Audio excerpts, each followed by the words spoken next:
Buenos días.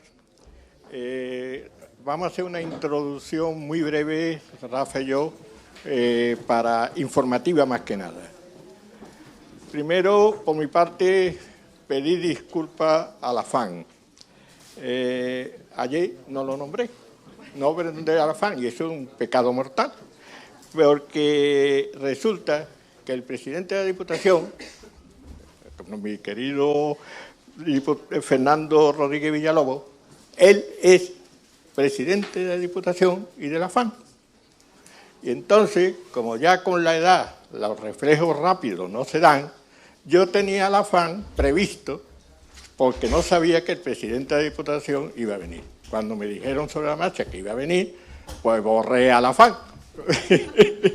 Pero resulta que de imprevisto me aparece que el presidente, que tenía mucho interés en asistir, no puede asistir.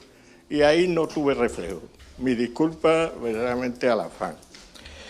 Segundo, mi agradecimiento, porque uno de los problemas de estos eventos y estos congresos es el tema económico. Porque organizar un congreso, muchas veces tú dices, veremos cómo salimos. Entonces, hay un respaldo institucional, pero dentro del respaldo institucional está el tema de que hay normativas institucionales, hay gastos que no lo cubren. Por ejemplo, el café que vaya a tomar hoy no lo cubre las instituciones. La comida no la cubre las instituciones y con eso muchos varios. Por lo tanto, se echaron para adelante 3 colegios. El Colegio de Psicología, el Colegio de Trabajo Social y el Colegio de Educadores. Y quiero que quede reflejado, porque es muy importante que en un momento de esto, entre todos, aportemos lo que podamos. Luego hay otra cosa que no quiero dejar también de agradecer. Uno es los profesionales de Cajasol que nos han aguantado y nos siguen aguantando. Herminia y todo su equipo, que son gente extraordinaria. Yo a Antonio Pulido le digo que soy su fan, porque la labor que hace Cajasol es impresionante. Y cada vez que hemos acudido a ellos, la más que tenemos facilidades. Por lo tanto, a Cajasol, a Herminia y a todo su equipo, nuestro profundo y verdadero agradecimiento. Luego están los profesionales de la Diputación que se han volcado, concretamente Teresa Rama, coordinadora de Infancia y Juventud, y los de la imprenta. Mercedes Rodríguez, la han hecho con un cariño y además veis la calidad de su trabajo. Es impresionante cómo se han volcado en dar respaldo a este evento. Y finalmente al grupo que yo le llamo de la cocina. La cocina son los que habéis organizado el diseño. Hay un equipo que ha organizado el diseño del evento, del programa, pero hay otros que tienen que llevarlo operativamente en marcha. Y esos son lo que se llaman las cocinas, los que han dado estas cosas y demás. Ahí como una discoteca. Entonces, ahí está Fernando Muriel, que los que son de los colegios saben que está continuamente, esto es curioso, que es químico. Juan Girardone, que es pediatra. Manolo Vivar, que es, curiosamente, aparejador, como veis, estamos de todas las referencias. Miguel Picó, que es el que lleva todo el tema de la web y de los temas informáticos. Paco, nuestro documentalista. Rafa, que es nuestro ideólogo, yo lo llamo. Y Mercedes Medrano, que también es médico. A todos ellos, como un poco lo que les incordio, porque los que trabajan son ellos, muchísimas gracias. Y ya por mí, Rafa, tú di tu tinglado. Me pongo aquí por apoyar esto, ¿no?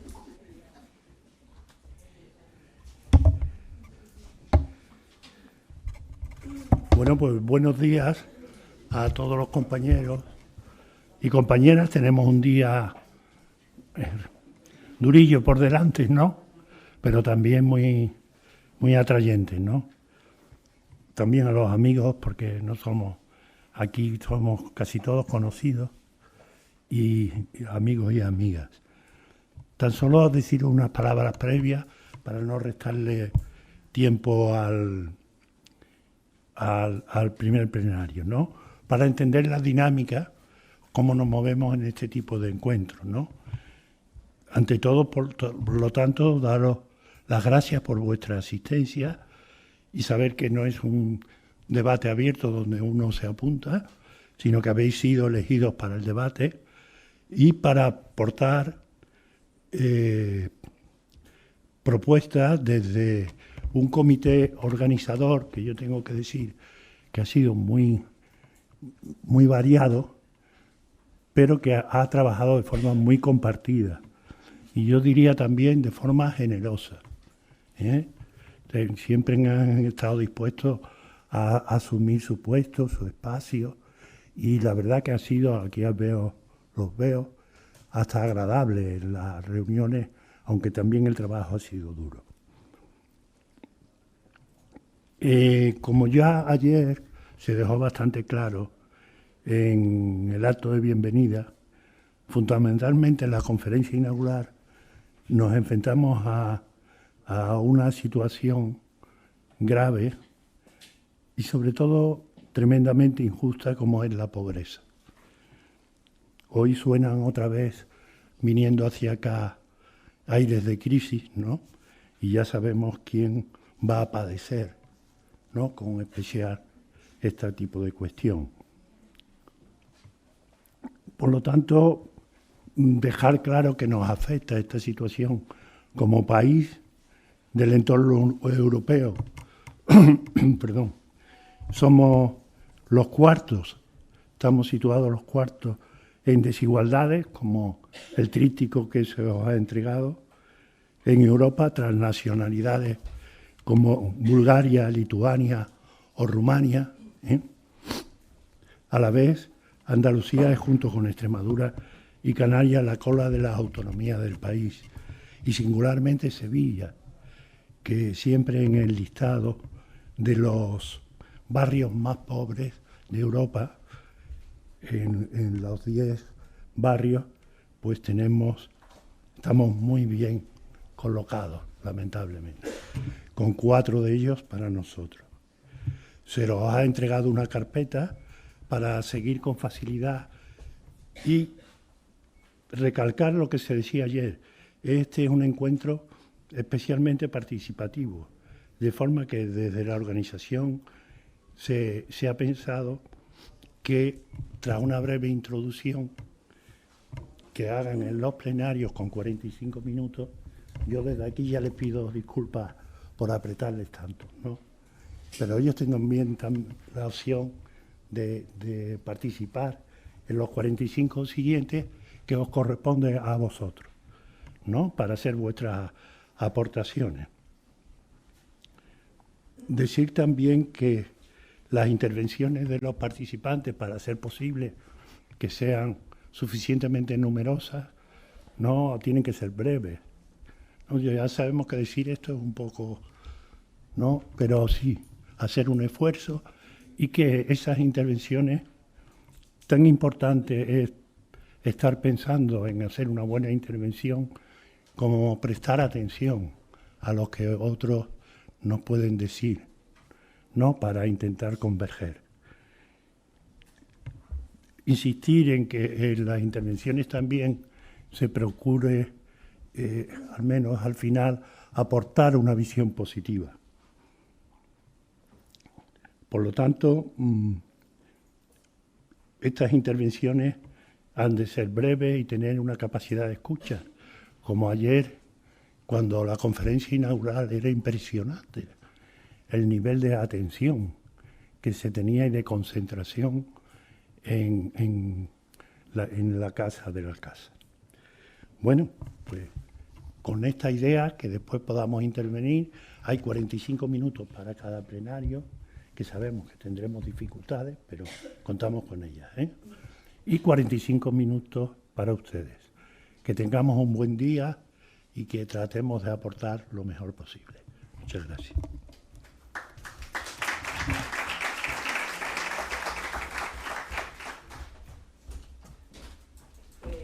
Muchas gracias. Buenos días, bienvenidos y bienvenidas a esta primera mesa de debate después de la conferencia fantástica que tuvimos ayer de don Fernando Fantova, en la que vamos a debatir sobre uno de los instrumentos que son fundamentales para abordar las desigualdades, la respuesta fiscal y financiera. Yo tengo que agradecer al Foro Profesional por la Infancia que desde el inicio de la organización de estas jornadas contase con la Universidad de Sevilla. Para nosotros es un honor que nos den la posibilidad también de aprender y de participar de estos foros. Y tengo que agradecer, como no podría ser de otra manera, a las 4 mujeres que han, desde su experiencia profesional o desde su experiencia de gestión en los ámbitos académicos y en los ámbitos locales o en los ámbitos autonómicos, pues van a intentar, digo, desde su experiencia, pues aportar las claves para que la fiscalidad y la respuesta fiscal pues nos ayude a minorar, a reducir la brecha, las desigualdades que están en la base del objeto de estas jornadas, que es la pobreza y el nuevo contrato social. Como ya ha dicho nuestro compañero, la dinámica, en primer lugar, van a intentar ellas en 10 minutos pues, plantear desde su experiencia su perspectiva también en relación a este tema y luego vamos a abrir un turno de debate. El orden de intervención va a ser, en primer lugar, va a intervenir Ainhoa Rodríguez García de Cortázar, que es socióloga del Observatorio, viene del Observatorio de la Infancia y Adolescencia de Andalucía. Yo voy a intentar dar una visión muy breve de su experiencia profesional. Seguramente no le hará justicia porque por la brevedad que requiere esta presentación, pues hemos resumido mucho su currículum. Lo haré al hilo de la intervención de cada una de ellas para que ustedes también puedan identificar su experiencia y su presentación o su intervención. Ainhoa Rodríguez García de Cortázar es doctora en Ciencias Sociales Aplicadas por la Universidad de Granada, con premio extraordinario de doctorado. Se licenció en Ciencias Políticas y Sociología y cuenta con estudios de posgrado en Investigación Participativa y sobre menores en riesgo, aspectos teóricos y metodológicos. Trabaja desde 2003 en el Observatorio de la Infancia y Adolescencia de Andalucía, actualmente vinculado a la Agencia de Servicios Sociales y Dependencia de Andalucía y previamente a la Escuela Andaluza de Salud Pública. Ha investigado principalmente sobre infancia y juventud en riesgo o desventaja social, en migraciones, pobreza y desigualdad. También es profesora asociada al Departamento de Sociología de la Universidad de Granada desde 2011, donde enseña metodologías de investigación cualitativa y cuantitativa. Y ha colaborado en diversos proyectos internacionales, ha coordinado y ha impartido cursos para profesionales de los ámbitos social y sanitario sobre temas como la salud, infancias migrantes y refugiadas o la participación infantil. Entre otras publicaciones, autora de monografías como La pobreza vivida, experiencia de niños y niñas y adolescentes en Andalucía, necesidades y propuestas de la infancia en Andalucía, infancia y juventud, retos sociales y para la democracia, migraciones de jóvenes y adolescentes no acompañados, una mirada internacional.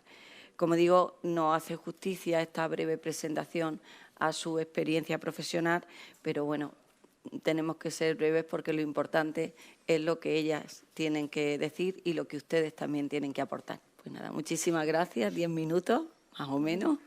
Muchísimas gracias. ¿Se me escucha? Muchas gracias por la oportunidad que habéis dado al Observatorio de la Infancia y Adolescencia en Andalucía de estar aquí, de compartir lo poco que sabemos y sobre todo de aprender, ¿no?, de la gente que estáis aquí, que sois profesionales con mucho conocimiento y mucha experiencia, y es un honor para mí poder estar aquí en este plenario y en este encuentro, que seguro que vamos a aprender un montón, ¿no? Bueno, en primer lugar, no puedo olvidarme que deciros que reducir el riesgo de pobreza grave y exclusión social de la infancia y adolescencia en Andalucía es una de las prioridades del tercer Plan de Infancia y Adolescencia de Andalucía y uno de los objetivos, el primer objetivo estratégico que estamos planteando en este plan que se está elaborando a partir desde la Dirección General de Infancia, Adolescencia y Juventud de la Junta de Andalucía.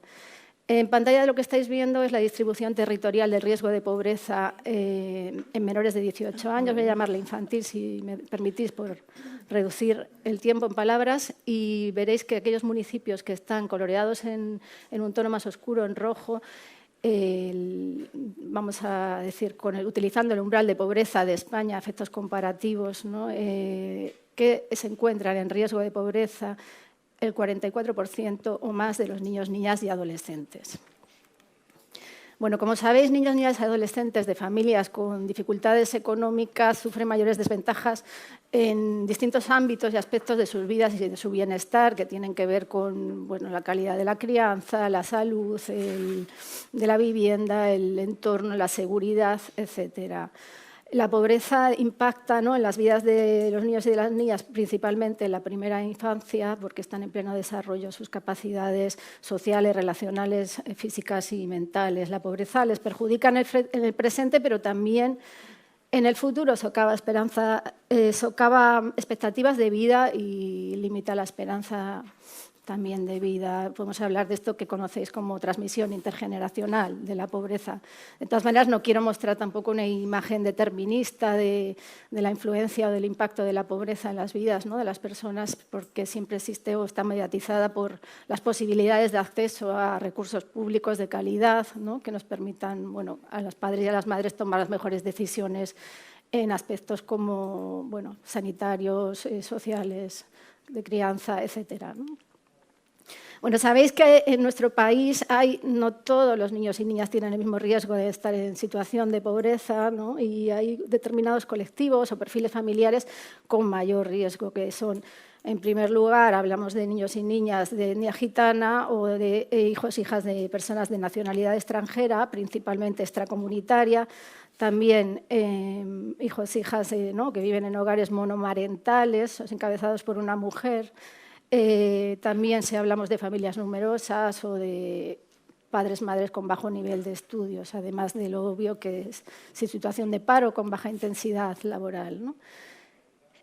Por ubicar, cuando hablábamos del impacto, los efectos de la pobreza en distintos ámbitos de la vida, tenemos, bueno, la oportunidad de detallarlo, de verlo más en concreto a través de la encuesta HBSC, la última que se ha publicado, que nos permite hacer ese análisis de clase social, es de 2018, también con una muestra andaluza, y vemos que los niños y niñas de familias con baja capacidad adquisitiva responden en mayor porcentaje que otros con capacidad adquisitiva media o alta cuestiones como que nunca desayunan entre semana o que nunca comen fruta, que toman todos los días o más de una vez al día refrescos, bollería, dulces, que nunca hacen actividades físicas.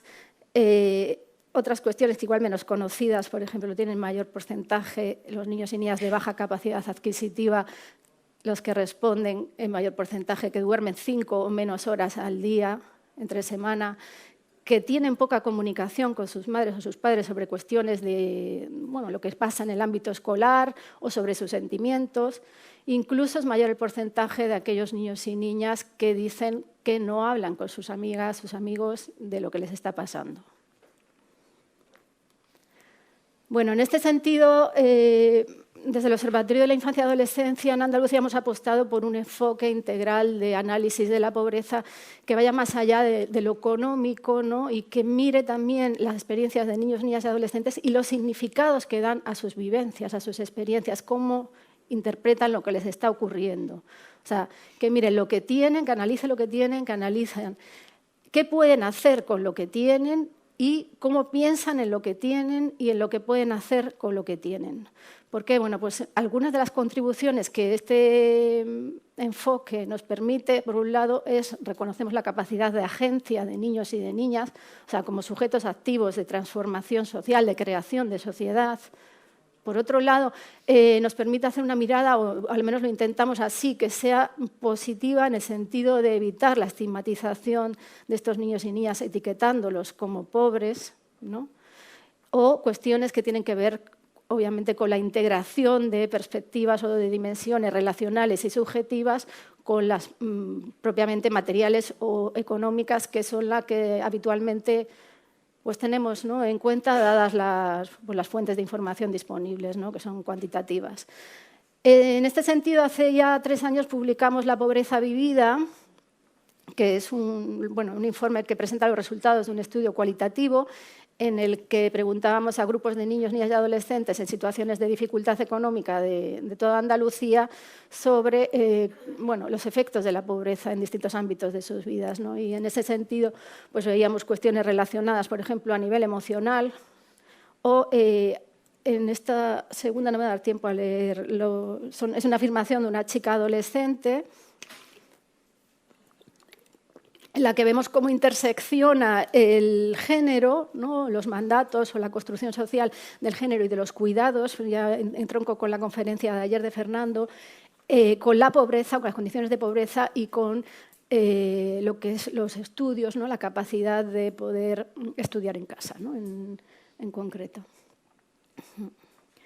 Bueno, os invito a, si os interesa, el informe está en la página web del Observatorio de Acceso Libre, obviamente. Y ya volviendo a datos cuantitativos, la última encuesta de condiciones de vida publicada es la del año 2021 y aquí os planteo algunos titulares, algunas ideas para el debate posterior, ¿no?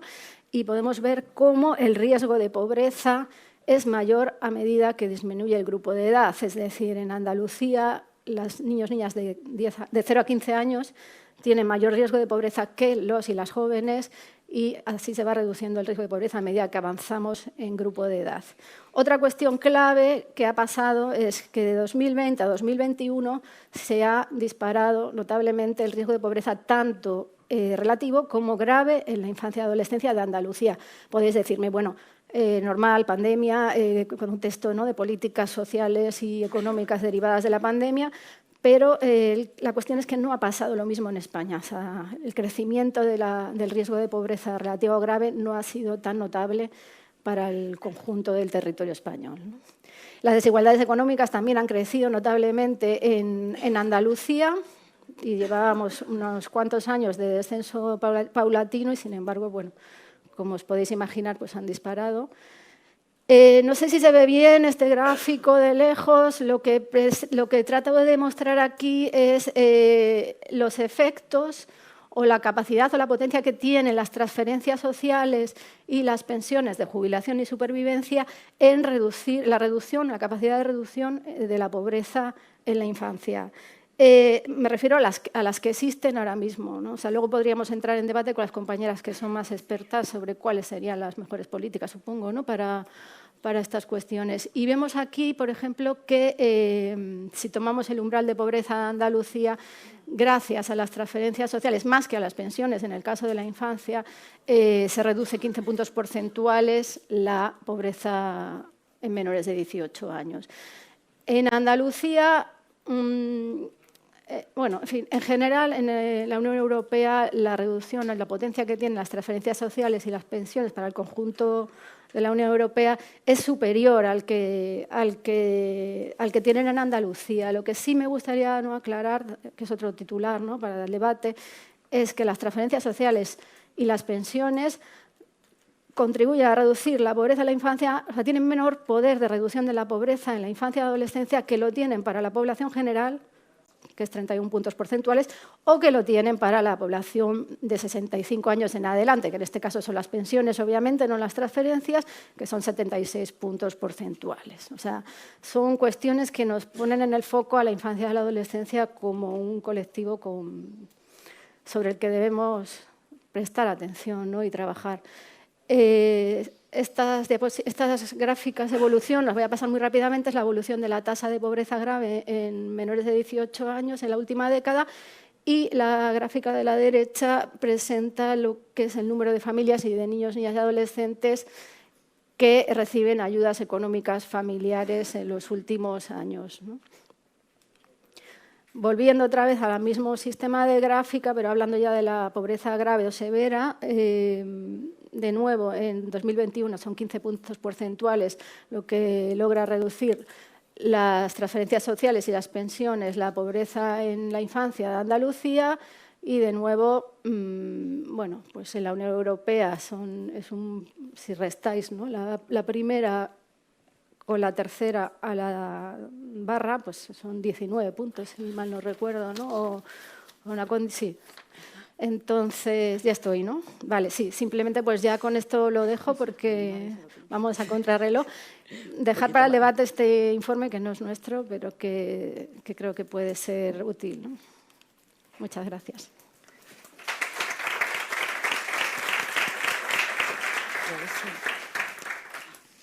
Os pido disculpas por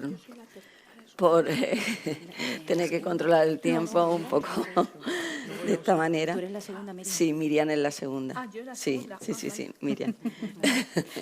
en este orden. Miriam, ¿Quién abre el PowerPoint? Ah, ahora lo pone. te voy a presentar y ahora, ¿vale? En el orden de intervención le corresponde ahora el turno a la doctora Miriam González Rabanal. Miriam es profesora titular de Economía Aplicada desde 1989 en el Departamento de Economía Aplicada y Gestión Pública de la Facultad de Derecho de la Universidad de la UNED, de la Universidad Nacional de Educación a Distancia. Ha sido secretaria general de la Universidad Internacional Menéndez Pelayo, secretaria de la Facultad de Derecho de la UNED y secretaria general del Centro Asociado de la UNED en Madrid. Es responsable de la asignatura de Gestión Pública del grado en Ciencias Jurídicas de las Administraciones Públicas de la Facultad de Derecho. Es también coordinadora del Grupo de Innovación Docente de la UNED, Seguridad, Control de Fronteras, Migraciones, Derechos Humanos y Gestión Pública del Bienestar Social desde que se constituyó este grupo en 2016. En relación a los premios, bueno, ha sido premio extraordinario en el examen de grado y doctora en Derecho, con sobresaliente cum laude por unanimidad por la Universidad de Salamanca, premio extraordinario de la Escuela de Prácticas Jurídicas, licenciada en Económicas y Empresariales por la Universidad Complutense y licenciada en Ciencias Políticas de la Administración con mención especial en los premios nacionales final de carrera. Máster en Gestión Pública, diploma en Alta Dirección de Universidades de la Universidad Antonio de Nebrija, máster en Liderazgo y Dirección Pública y máster en Defensa Nacional. Bueno, cuenta con numerosas publicaciones como coautora o autora. No sé si el dato es muy importante, son 38 libros y numerosos capítulos de libros y artículos publicados en revistas especializadas. Hay que resaltar que también es experta en este enfoque que nos resulta tan relevante en la universidad ahora mismo, que es el aprendizaje-servicio.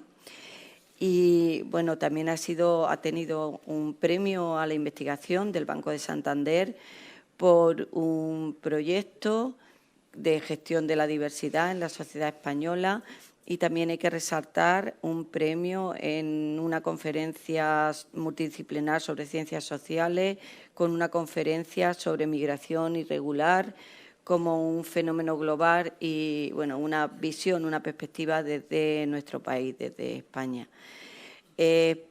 Premio UNED Santander de Investigación, como ya he dicho, y en la modalidad de transferencia también ha sido reconocido su trabajo sobre transferencia hacia la sociedad del aprendizaje proporcionado por la UNED a los estudiantes de Derecho a través de un proyecto de aprendizaje-servicio, como ya hemos comentado antes, tan relevante en nuestras universidades. Y para terminar, en esta larga trayectoria que tiene Miriam, ha sido distinguida con la Cruz al Mérito Policial con distintivo blanco por su contribución a los estudios sobre la migración y la trata de personas. Miriam, pues tienes la palabra. Pues muchas gracias, Ana. ¿Se me oye bien? ¿Más fuerte? ¿Sí?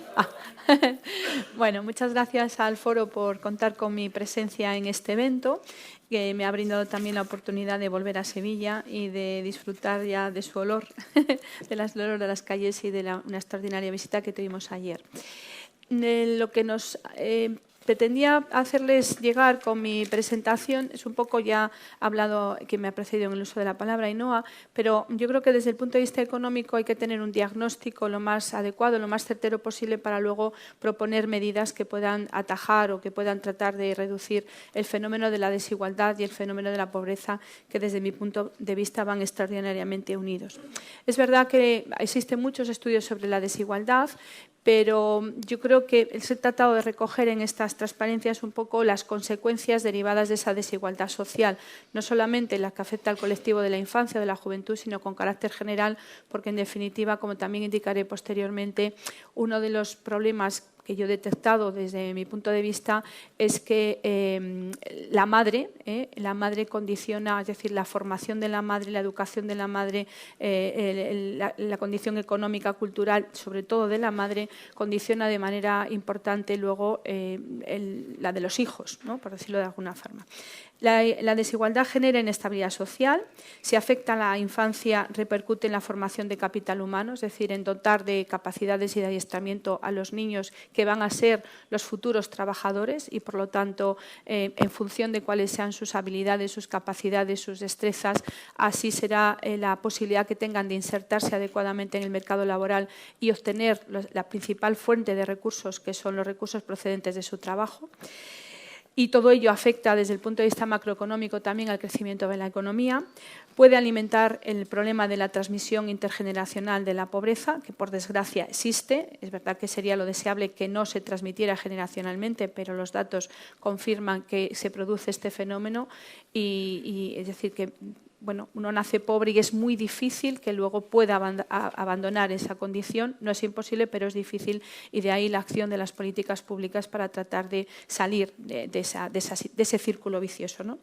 Y también favorece la emancipación tardía. Lo estamos viviendo en nuestra sociedad, donde bueno, pues los hijos, aunque tengan una gran preparación y una gran formación, siguen viviendo en el hogar de los progenitores o incluso después de independizarse vuelven otra vez al hogar porque el mercado de trabajo fundamentalmente les ha expulsado después de las gravísimas crisis económicas que hemos tenido en nuestro país. Todo ello afecta a esa situación de dependencia de los ingresos de los progenitores, incluso de los de segunda generación, de los abuelos, ¿no? Ya no son de los padres, sino de los abuelos, y reduce las tasas de fecundidad, con lo cual tiene importantes consecuencias demográficas. Uno de los grandes problemas de nuestra sociedad, lo saben, es el envejecimiento y el envejecimiento del envejecimiento. Y eso también es un tema que afecta después a la generación de bolsas de pobreza en determinados colectivos como puedan ser las personas mayores. ¿Cuáles son los rasgos fundamentales de la desigualdad en España? Pues es recurrente, es cronificada y es creciente. Lo señalaba antes Ainhoa, parece que España, Andalucía, pero España con carácter general, siempre que sufrimos una crisis económica nos cuesta mucho más recuperarnos e incluso en las fases alcistas de las crisis económicas la capacidad de recuperación es más lenta que si la comparamos con otras economías de nuestro entorno económico más cercano.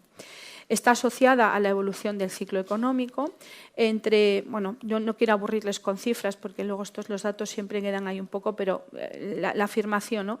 Entre 2015 y 2019 España es el país de la Unión Europea de los 27 más desigual.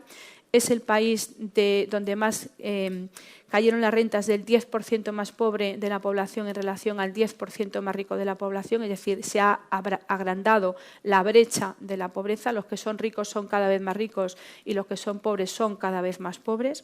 Hay un gran peso de las rentas de trabajo por cuenta ajena, las rentas de trabajo representan las 3/4 partes del total de rentas que se generan en nuestra actividad económica y más de la mitad de la renta de los hogares más pobres procede de las prestaciones sociales. Lo señalaba también antes Ainhoa. De ahí la importancia de las prestaciones económicas y de las pensiones, porque las pensiones es un mecanismo también de protección social y de redistribución de rentas.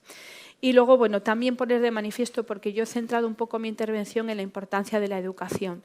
La pandemia puso de relieve esa brecha digital que existe en muchas familias en España y esa brecha digital que ha dificultado de forma extraordinaria, por un lado, el poder realizar el trabajo desde el hogar para muchas familias y el poder aprender desde el hogar en lo que afecta a los niños. Yo creo que ahí se hizo más palmaria esa diferencia entre las distintas familias de nuestra sociedad. ¿Cuáles pueden ser las causas de esta desigualdad? Porque en definitiva la desigualdad genera pobreza, lo hemos visto y agudiza esa brecha entre los colectivos de nuestra población. Yo los he agrupado aquí en una serie de categorías. Siempre las clasificaciones ya saben que son muy subjetivas y son objeto de debate o de reinterpretación. Uno lo haría de otra manera diferente, pero bueno, he tratado de sintetizarlas de la mejor manera posible. Unas causas que afectan a la estructura productiva. En España tenemos empleos de bajo valor añadido y de menor peso de las ramas de alta tecnología. Y esto es una realidad. Y no debemos olvidarla, que es decir, la fuente fundamental de reparto de renta es la que propicia el mercado de trabajo. Es el reparto inicial, lo que se conoce como reparto funcional de la renta. Uno recibe ingresos en función de lo que aporta, y lo que aporta está condicionado por el valor de su productividad marginal, y el valor de su productividad marginal está condicionado por la educación y la formación que tiene. Por lo tanto, hay que ir un poco a la causa remota, desde mi punto de vista, que es la educación, para mejorar esa productividad y potenciar que sea el mercado el que reparta la renta inicialmente de una forma más equitativa, que todos tengan la igualdad de oportunidades de acceder a ese mercado de trabajo. Si el mercado de trabajo no funciona, entonces tendremos que aplicar políticas redistributivas, corregir esos fallos del mercado con medidas de diferente naturaleza. Bien, hay unas elevadas tasas de desempleo en nuestra economía, que es un desempleo de alta duración que afecta principalmente a jóvenes, principalmente a mujeres y principalmente a personas con bajo nivel educativo. Vuelve a aflorar, lo he puesto aquí en rojo la transparencia, vuelve a aflorar el tema de la educación. Hay una gran importancia de empleo con bajos salarios asociada a esa menor cualificación. Es como una pescadilla que se muerde la cola, me van a permitir esta expresión. Y hay una gran importancia de la economía sumergida. En torno al 20% del Producto Interior Bruto es economía sumergida. Es decir, una quinta parte de lo que se genera en la economía es economía sumergida. Eso también tiene importantes consecuencias desde el punto de vista redistributivo, desde el punto de vista de la financiación de las políticas y del punto de vista también del reparto y la determinación de quiénes deben ser los perceptores prioritarios de esas acciones sociales. También la tipología de los contratos laborales. Hay más contratación a tiempo laboral, hay más contratos temporales que afectan también especialmente a las mujeres porque están focalizados fundamentalmente en actividades que vienen desempeñando las mujeres. La sanidad, la educación, el cuidado del hogar, etcétera, ¿no? Y hay una escasa productividad vuelta a relacionarse con ese nivel de educación. Bueno, y luego el impacto dual de la tecnología, porque la tecnología puede ser un complemento para mejorar la productividad de la mano de obra y en este sentido es favorable, es decir, hace que los trabajos sean más productivos, pero por otro lado también puede tener un componente de sustitución de la mano de obra, especialmente la poco cualificada, la menos cualificada. Es decir, la tecnología puede contribuir a la expulsión del mercado de trabajo de aquellas personas que tienen menor cualificación. Yo hay un dato que vivo en Madrid y bueno, es un dato evidente para los que usamos todos los días el metro. Al principio en las taquillas del metro había personas, ahora hay troqueles y dispensadores automáticos. Bueno, esto pasa en muchas actividades. Y la tecnología ha venido para instalarse, es una realidad, pero también tenemos que estar preparados para ver cómo esas personas que realizaban esas tareas, ahora habrá que adiestrarlas de otra manera para que no resulten expulsadas del mercado de trabajo. Porque, insisto, las 3/4 partes de la renta proceden del trabajo.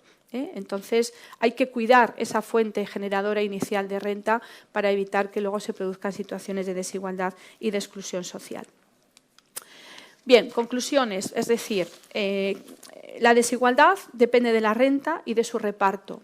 La renta depende del ciclo económico y de la productividad, y la productividad depende de la educación. Gran importancia de la educación y, en este sentido, también señalar aquí unas cuestiones. La escolarización temprana de los niños se relaciona con el nivel educativo de la madre. El fracaso escolar temprano se relaciona con el nivel educativo y económico de las familias. La productividad depende de la formación y la formación depende de la educación. Es verdad que hay un tipo de formación informal que uno adquiere on the job training por el propio adiestramiento de que realiza una actividad de un sector informal. Aprendemos no solamente de las instituciones educativas, sino que aprendemos de muchos otros sitios, pero es verdad que la fuente principal de adquisición de conocimientos y de preparación sigue siendo la educación institucionalizada, ¿no? y el desempleo no afecta por igual a toda la población, sino que se concentra, como he señalado anteriormente, en los colectivos menos cualificados. Por lo tanto, yo creo que hay que incidir sobre este papel. ¿Qué soluciones se proponen? Sí, las soluciones, lo más importante. Bueno, políticas formativas para minorar ese efecto expulsión de la tecnología, mejorar la cualificación de la mano de obra, políticas de igualdad de oportunidades, mejorar la adecuación entre la oferta y la demanda de mano de obra. Aquí sí que llamo la atención, desde mi punto de vista, para la necesaria conexión que tiene que existir entre la universidad y el sistema educativo en general y el mundo empresarial. Estamos formando, no sé, graduados en Derecho y a lo mejor la sociedad necesita técnicos de motores. Bueno, pues estamos abocando al fracaso a esas personas que con toda la ilusión inician unos estudios, pero que luego el mercado de trabajo no los demanda. Y otra cosa muy importante, España es un país que ha tenido siempre una relación con la inmigración muy dual, es decir, hemos emigrado en los años 60, nuestros padres o abuelos, etcétera, han emigrado en los años 60 hacia Europa, en busca de condiciones de mejor. Hemos sido receptores de inmigración durante muchos años y ahora hay un tema que desde mi punto de vista es dramático y no tiene la relevancia social que yo creo que tiene que tener. Nuestros jóvenes altamente preparados, altamente cualificados, están saliendo al exterior. Esto es una descapitalización humana brutal. Es una inversión que el Estado, las instituciones, el sistema educativo ha realizado en formar a nuestros jóvenes y luego los aboca a tener, y para mí el hecho migratorio es decir, el fenómeno migratorio tiene un coste personal innegable. Puede tener un coste económico, pero hay un coste personal. Uno pierde los contactos, las raíces, las relaciones, los afectos, el arraigo y todo eso yo creo que hay que tenerlo en cuenta un poco por parte de las autoridades. Otro aspecto muy importante, lo tienen ahí recogido, quiero detenerme en el reciclaje profesional y la formación continua. La obsolescencia de los conocimientos es un tema innegable. Prácticamente la mayor parte, hay cifras, no las recuerdo, no les quiero engañar con los datos, pero hay cifras que dicen que de lo que aprendemos en la universidad, en torno a un 10% es lo que vamos a tener que aplicar después. ¿Eso qué significa? Estamos estudiando en la universidad para conectar con una realidad de la que solo nos sirve un 10% de los conocimientos. Comporta la necesidad de seguir ampliando y seguir perfeccionando esos conocimientos. La formación continua, porque si no estamos formados y si no nos seguimos adiestrando y capacitando, el mercado de trabajo nos va a expulsar en un momento o en otro, o nos va a relegar a la realización de trabajos que están muy por debajo de nuestra capacitación y de la inversión económica que han realizado las instituciones para que nosotros estemos formados y cualificados. Bueno, y luego políticas regulatorias, las tienen recogidas ahí. También desde el punto de vista económico, antes lo he leído creo que en el folleto, ¿no? Eso, los mitos y las realidades que hay. Sí que es verdad, y esto es innegable, desde el punto de vista por lo menos de la eficiencia económica, que el pagar a las personas, es decir, el aportar unos ingresos a las personas muy similares a los que recibirían si estuvieran trabajando, es un elemento desmotivador importante. ¿Por qué? Porque los costes de trabajar son mayores. Uno tiene que madrugar, tiene que desplazarse al trabajo, tiene que realizar una jornada de trabajo, un cansancio, etcétera. Si a mí me dan unos ingresos similares y no trabajo, me están propiciando que yo me acomode a esa situación y que no intente buscar empleo activamente. El trabajo tiene que ser motivador y tiene que tener un salario digno y un salario bastante por encima de esos niveles, desde mi punto de vista, desde esos niveles de subsistencia, de cobertura de necesidades básicas, porque si no estamos llevando a la población a la desidia, a la apatía. ¿Para qué me voy a molestar si total voy a ganar 1.000 euros y aquí me pagan 800? Bueno, no hay una motivación, aparte de la autoestima que uno pueda tener personalmente. Y luego políticas, ya, la última, transparencia, se la dejo ahí para que ustedes reflexionen. Pues me la había ensayado y duraba 10 minutos, pero me enredo. Bueno, las políticas de redistribución, más gasto social, más impuestos realmente progresivos, porque aquí hay una falacia también, pensando que los impuestos que son formalmente progresivos, es decir, que tienen tipos impositivos más altos a medida que aumenta la base imponible, en realidad son más progresivos y no necesariamente es así, por los temas del fraude, de la evasión, de la elusión fiscal, de las minoraciones en la base, etcétera. Hay que buscar la progresividad real, que la recaudación crezca más que la base imponible. pero la recaudación, no el diseño formal del tributo, que es lo que muchas veces nos dicen, no, creamos impuestos muy progresivos y luego resulta que por esos artilugios y elementos de ingeniería financiera resulta que al final paga más quien menos tiene. Luego el impuesto no es realmente progresivo. Bueno, y luego ya las medidas contra el fraude, no solamente en la recaudación, sino también, yo creo que es un tema que no resulta trivial, sobre todo por lo que les señalaba antes de la economía sumergida, en la recepción, en la percepción de esas prestaciones sociales. ¿Realmente las prestaciones sociales llegan a los que están más necesitados? ¿O por ese mecanismo de la economía sumergida a lo mejor las perciben los que tienen menos ingresos aflorados en la economía regular? Bueno, perdóname, vicerrectora, y yo me enrollo un montón. No, muchas sí, gracias. no, Y no. cualquier pregunta la resolveré después.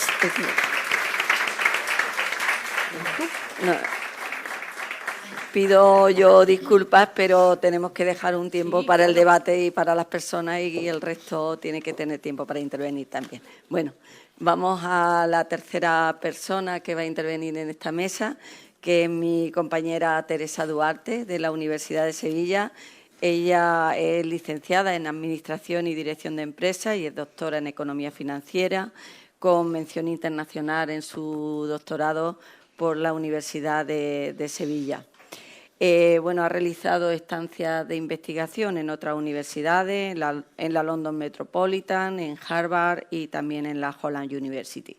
Bueno, a lo largo de su trayectoria académica ha trabajado en distintas líneas de investigación, fruto de los proyectos que también ha conseguido en las convocatorias a las que ha concurrido. Ha trabajado y publicado en Contabilidad Nacional, en Mercado de Capitales e Inversiones, en I+D+I, y desde hace años está dedicada a la responsabilidad social corporativa, negociación colectiva y género. Su producción científica se resume más relevante, como ya he dicho antes, no hace justicia a ninguna de las personas que me acompañan hoy, en 20 artículos en revistas de impacto, numerosos capítulos de libros, 40 papers en conferencias a nivel internacional y nacional, y también ha participado como investigadora en 4 proyectos nacionales y de excelencia regional. Ha realizado contratos de transferencia con distintas instituciones y ha sido investigadora colaboradora en la Cátedra de Responsabilidad Social de la Universidad de Sevilla desde 2014 hasta la actualidad. Es coordinadora de ECOLAB de la Facultad de Ciencias Económicas y Empresariales de la Universidad de Sevilla y participa en la organización y ha participado de congresos nacionales e internacionales. Es miembro de los comités científicos y también responsable de un transgender. Ella nos lo contará también, es importantísimo la perspectiva de género. La pobreza tiene nombre de mujer y de niños y niñas también. Y además ha impartido conferencias dirigidas a la comunidad universitaria y a la sociedad civil en general, y es revisora de la revista Social Responsibility Journal y Spanish Accounting Research. Y es miembro de los grupos de investigación de la Universidad de Sevilla, de dos grupos de investigación, o sea, hace doblete. Bueno, pues Teresa tiene la palabra y, bueno, pues pidiéndole que se ajuste en la medida de lo posible al tiempo para dar oportunidad a las personas de la sala. Muchas gracias. Muy buenos días. ¿Se me escucha bien, no? Sí. Bueno, agradezco mucho la invitación del foro a participar en esta charla y yo, antes que nada, quería decir que yo no soy experta en desigualdad. Pero sí es cierto que vengo ya hace varios años, ¿no?, trabajando en las manifestaciones de la desigualdad de género en el seno empresarial y los efectos que esta tiene en la organización, en la gestión y en el resultado. Entonces, puedo y creo que debo, ¿no?, reflexionar sobre la desigualdad en términos o desde una perspectiva general y fundamentalmente mi reflexión o mis reflexiones se van a basar en esta perspectiva. En esta sala seguramente habrá fiscalistas mucho más expertos que todas las mujeres que estamos aquí sentadas en esta ponencia, ¿no?, esta mesa. Bueno, en concreto yo quisiera referirme a cuatro cuestiones. Me alegra que casi todas las ponencias vayan a ser bastante diferentes. Yo estas cuestiones que traigo aquí es para alimentar el debate, sobre todo, ¿no? Y están relacionadas, por supuesto, con la parte fiscal y financiera del problema de la desigualdad. La primera se refiere a cómo creo yo que deberían de diseñarse las baterías de política para luchar contra la desigualdad. En segundo lugar, quiero hacer referencia a la necesidad de apuntar allí o aquel lugar donde se manifiesta la desigualdad o se crea la desigualdad con más fuerza. Y las dos últimas tienen que ver con las carencias, con las limitaciones y con las implicaciones tan importantes que las políticas fiscales y monetarias tienen en relación a la desigualdad. Bueno, trataré de desarrollarla lo más breve posible, aunque creo que me pasaré un poquito. La primera cuestión que me gustaría plantear es que a mí me parece que para resolver un problema hay que atacar al origen auténtico de ese problema y no a las circunstancias que acompañan al problema. A ver, les voy a poner un ejemplo sencillito de mi área. Es que si alguien viene y me dice o nos dice, ¿no?, que una empresa tiene problemas de liquidez porque cobra menos, y el problema es que tiene menos cobros porque se han reducido los cobros, es verdad que si la solución que da es que hay que aumentar los cobros, pero en realidad ese no es el origen del problema de que esa compañía tenga problemas de liquidez, ¿vale? Y habrá que profundizar en ese problema. Es como si nosotros estuviésemos intentando evitar, ¿no?, que se produzca una inundación, que se está produciendo en este momento, y dijéramos que hay que bajar el nivel del agua porque lo que la está produciendo la inundación es que ha subido ese nivel. Es decir, que yo con esto lo que quiero decir, el ejemplo que quiero poner, es que normalmente se señalan con bastante frecuencia, se plantean políticas eficaces contra la desigualdad cuando en realidad no van destinadas a las causas auténticas. Hay que reconocer, hay que identificar cuáles son las causas que provocan esa desigualdad. Entonces, casi todos los estudios en España ponen de manifiesto que la desigualdad aumenta profundamente cuando se producen crisis económicas.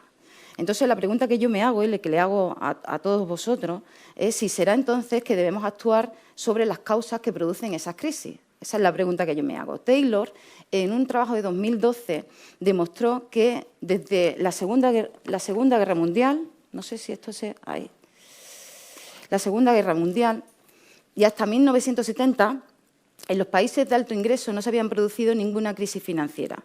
Sin embargo, a partir de los años 70 del siglo XX y hasta la gran recesión, el número de países que se produjeron crisis, los que se produjeron crisis, se multiplicaron. Por tanto, la diferencia que hay entre estos dos periodos es muy clara. Y es que se aplicaron políticas distintas en cada uno de los periodos. En el primero se controlaron los movimientos de capital y también las actividades bancarias y apenas había innovación financiera de carácter especulativo, mientras que en el segundo se dejó hacer, dando vía libre a la especulación y a las inversiones de altísimo riesgo. Eso provocó numerosísimas crisis y, como consecuencia, un aumento de la desigualdad. Entonces, en esta gráfica, que ya la he quitado y no sé cómo ponerla, a ver si soy capaz, para atrás, a ver, le he estado dando y no me he dado cuenta. A ver, ahí. Eso, en esta gráfica se puede apreciar claramente, ¿no?, o de forma extraordinaria, la coincidencia que hay entre la liberalización de capitales, la financiarización de la economía y las crisis financieras y las desigualdades. Se ve claramente. Ahí está cómo coinciden de forma extraordinaria. Nosotros la pregunta que podíamos hacer, no sé, ¿son inevitables estas crisis? No, las crisis financieras sí son evitables. ¿Cómo? Aplicando políticas que sean diferentes. Eso es lo que hay que hacer, modificar las políticas para que el funcionamiento de la economía sea adecuado. Y con esta prevención voy a referirme a otras cuestiones que había planteado desde el principio. La segunda tiene que ver con la doble política que ya se ha venido aquí explicando en la mesa, que se pueden poner en marcha para hacer frente a la desigualdad. Por un lado están las que actúan sobre la desigualdad que se produce en el mercado originario, las rentas de mercado. Y por otro están las desigualdades.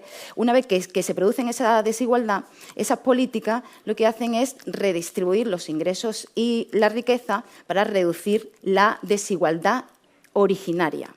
Y esas son las políticas de redistribución, que son las que predominan en todos los discursos y las que en realidad los fiscalistas ponen de manifiesto y son las que más se trabajan desde hace tiempo. Yo creo que siendo esas políticas fundamentales, las redistributivas, en realidad la experiencia nos dice que son completamente insuficientes, porque ya estamos viendo que las políticas redistributivas no tienen la capacidad de reducir la desigualdad tan grande que se produce en el mercado originario. Entonces, nos tenemos que plantear incidir sobre el mercado original, las desigualdades que se producen en esas rentas de mercado.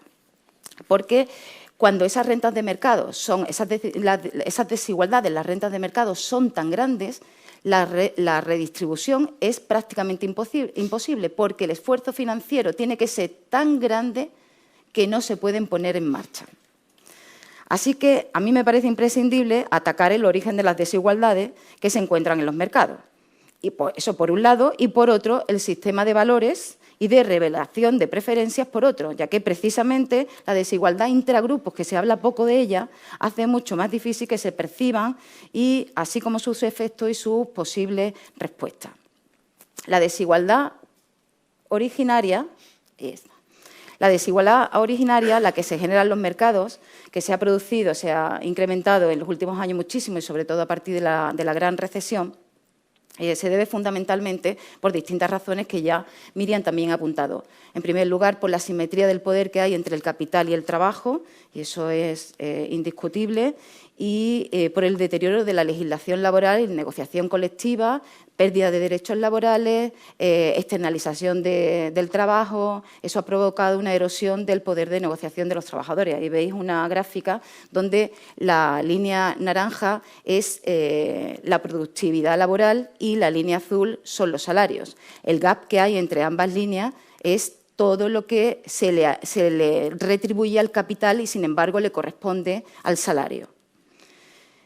Y por último, que hay muchas más, la deslocalización internacional, ese desarraigo del capital, la que se produce como consecuencia de la globalización, unido también a la globalización y digitalización, y eso ha llevado a un decremento, ¿no?, de esa demanda de mano de obra no cualificada y, por tanto, precarización de esos salarios. Por tanto, no nos queda otra manera de reducir la desigualdad originaria atacándola. ¿Cómo tenemos que atacarla? Pues reforzando los derechos laborales, por supuesto, estableciendo salarios mínimos, como ya se está trabajando en esa senda, legislación internacional protectora de las condiciones de trabajo y, por supuesto, que las políticas económicas no sean procíclicas, porque desde los años 80, desde 1980, se llevan aplicando políticas económicas, financieras, monetarias, ¿no?, que provocan inestabilidad en los mercados, y eso, a su vez, provoca desigualdad. Bueno, la tercera cuestión sobre la que voy a reflexionar y a continuación ustedes es las limitaciones que están teniendo las políticas fiscales a la hora de combatir la desigualdad en España. Por un lado, creo que sería imprescindible, ¿no?, creo yo que lo pone por ahí, sí, reformular las existentes, ya que no producen los efectos para los que fueron diseñadas. Fijaros que, según la OCDE, que hay otros datos que hay un informe de Luis Ayala que es muy bueno y habla también de cómo se redistribuye los ingresos. Y según la OCDE, en España el 20% más rico recibe el triple de ayudas que el 20% más pobre. Por tanto, la redistribución no está teniendo el efecto que debiera. La regresividad de los impuestos indirectos aumenta la desigualdad y reduce la ya escasa capacidad de redistribución de los impuestos directos. Por tanto, es necesario perfeccionar los procedimientos de evaluación ex ante y ex post de estas políticas, y, además, es necesario debatir con rigor la eficacia, eso sí que es importantísimo, la eficacia de las rentas garantizadas, la eficacia y los efectos de las rentas garantizadas. Hay demasiada, diría yo, demagogia y, sobre todo, pasión ideológica, ¿no?, cuando se trata de abordar estos temas. habría que analizarlo con cierta objetividad. Por ejemplo, hay un ejemplo muy claro, ¿no?, que es el del ingreso mínimo vital, que es una buena medida, yo creo que imprescindible además, pero que queda a medio camino, porque no llega a toda la gente que necesita. Las personas, hay muchísimas personas que necesitan ese ingreso mínimo vital y no llega. Primero por el exceso de burocracia, después porque es muy difícil acceder a ella. Y encima, para colmo, todo esto lleva a costes administrativos que no tenían por qué asumirse, pero sin embargo existen. Y por el lado de los ingresos hay dos aspectos que me gustaría tratar, que ya Miriam también ha hablado de ello. En primer lugar, hay uno que se habla muchísimo, que es el fraude fiscal. El fraude tiene que ver con la ilusión, la evasión y el vaciamiento de la base imponible, por supuesto, que impide que el sistema, como está diseñado actual, con los impuestos actuales, no recauda todo el potencial que tiene, por supuesto. Y además sabemos que el fraude está principalmente centrado en las grandes empresas y en las grandes fortunas. Eso que provoca que afecte y amplíe aún más la desigualdad que ya existe. Y el segundo aspecto que me gustaría tratar es la estructura de nuestro sistema fiscal, que no solo es anticuada, sino que no es suficientemente progresiva. Y hoy día que vivimos en una economía globalizada, y todo el mundo ha aceptado que vivimos en una economía globalizada, no hay un sistema tributario ni hay impuestos globales o internacionales. Ya hay una iniciativa, pero se queda muy, muy, muy de lejos a las necesidades que existen en los países de recaudación, ¿no? Y, por el contrario, se mantienen o se permiten, ¿no?, la existencia de paraísos fiscales. Y un aspecto más importante todavía es que existen nuevas fuentes de riqueza que no se están grabando. Por ejemplo, las transacciones financieras y los activos patrimoniales. Un ejemplo de transacciones financieras para que veamos lo que nos estamos perdiendo. Es que yo tengo un montón de ejemplos. Según el banco... Perdón, porque ya me he perdido. El gasto público mundial, el de todos los gobiernos del mundo, está entre 30 y 35 billones de euros. Estas son unas estimaciones de 2021. Bien, pues según el Banco Internacional de Pago, el volumen total de transacciones financieras que se producen en todo el planeta es de 15.900 billones de dólares. Eso para el 2020. Si solo nosotros pusiéramos una tasa del 0,2% sobre las transacciones, es decir, 2 céntimos por cada 1.000 dólares de transacción financiera, podríamos financiar el gasto de todos los gobiernos del mundo. Es decir, quiero decir con esto que sí hay posibilidades, hay fuentes de obtener ingresos y no están encima de la mesa, igual que los impuestos sobre la propiedad y fideicomiso, ¿no?, que poseen las empresas y los hogares. Y mi última reflexión, rápidamente, a ver si puedo hacerlo rápidamente, tiene que ver con las políticas financieras. A ver, multitud de estudios han puesto de manifiesto que los sistemas financieros y los principios que los rigen, así como las políticas monetarias, generan desigualdad. Lo estamos viendo día a día. Es imprescindible, por supuesto, evaluar ex antes y ex post estas políticas y cómo son generadoras de esa desigualdad. Porque no tiene ningún sentido que nosotros hagamos un esfuerzo fiscal, ¿no?, todas las políticas fiscales que realizamos y los gastos que realizamos en materia social, cuando son las propias políticas financieras y el sistema bancario el que provoca y continuamente crea la desigualdad. Así que yo propongo, ahí está la diapositiva, si queréis, cuando las queráis yo os la paso porque esto es un lío. Yo propongo pues ahí aumentar y facilitar el acceso al crédito y a la financiación de forma descentralizada y especializada, emprendimiento, mujeres, acceso a la vivienda, los problemas reales de la sociedad. Por supuesto, hay un tema tabú, que es el de los bancos al servicio público. Necesitamos, el dinero es esencial, el crédito es esencial para el emprendimiento, para crear riqueza en el país, para las mujeres, para que emprendan, para cerrar esa brecha de género que existe. Y, sin embargo, solo tenemos un sistema financiero de capital privado y al servicio de sus intereses y no el de los ciudadanos y ciudadanas. Y, por último, la financiación privada del gasto público impone unos sobrecostes al gasto que no tiene sentido. ¿Vale? Prácticamente el 100% de la deuda de los gobiernos de la Unión Europea desde 1995 hasta la actualidad se debe a los intereses, y si esto hubiese sido financiado por los bancos centrales no se hubiesen incrementado. Y, por último, una reflexión de principio, y ya lo dejo. Y es que yo creo que, y lo voy a poner porque es muy interesante, porque en Hacienda se habla poco de ello, me refiero a Hacienda Pública, en las universidades se habla de otro principio, pero este principio que yo digo es que el diseño de las políticas contra la desigualdad se basa en un principio alterado y además desnaturalizado, porque se parte de la pregunta o de la hipótesis de ese principio de no hay dinero. Y, por tanto, ya se está limitando la capacidad propia de esas políticas. El planteamiento debe ser el contrario. ¿Qué se desea lograr? Es decir, ¿cuál es la revelación de las preferencias sociales de la sociedad española? Que se necesita mayor nivel de servicios, ¿verdad? Que se necesita mayor gasto, mayor cobertura, mayor protección social, en definitiva. Pues a partir de ahí es donde hay que aplicar las políticas de financiación. ¿Qué se necesita? Se aplican las políticas de financiación. Por supuesto, tiene que haber una idea, ¿no?, de lo que prefiere la sociedad entre cuáles son las aportaciones que tienen que realizar a esas necesidades las distintas personas. Y para ello, bueno, pues eso es lo que acabamos de decir, ¿no?, que para luchar contra la desigualdad solo puede ser efectivamente, solo puede ser esa lucha efectiva si se basa en una revelación de las preferencias de la sociedad rigurosa y veraz. Y tengo una serie de conclusiones que se las paso ya. Y bueno, traigo un montón de gráficas por si luego se genera debate, ahí de todo, ¿vale? Y ya, nada más. Muchísimas gracias. Muchas gracias, Teresa. Muchas gracias, Teresa. Siento tener que cortaros, pero nada.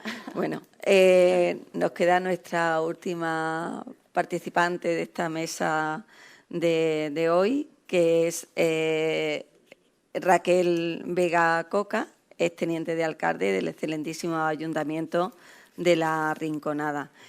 Ella también es licenciada en Periodismo por la Universidad de Sevilla, máster en Dirección de Recursos Humanos, tiene también estudios de Contabilidad y Finanzas por la Universidad de Sevilla, de Publicidad y Relaciones Públicas, y ha ejercido como periodista durante más de una década.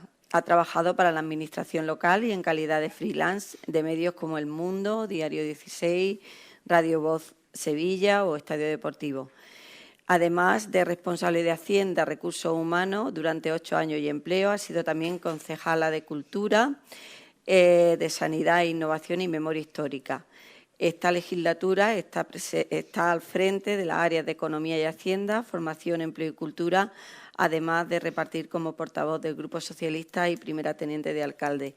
La hemos dejado para el final porque creíamos muy importante y muy relevante que nos contara la experiencia desde el ámbito más local de un ayuntamiento.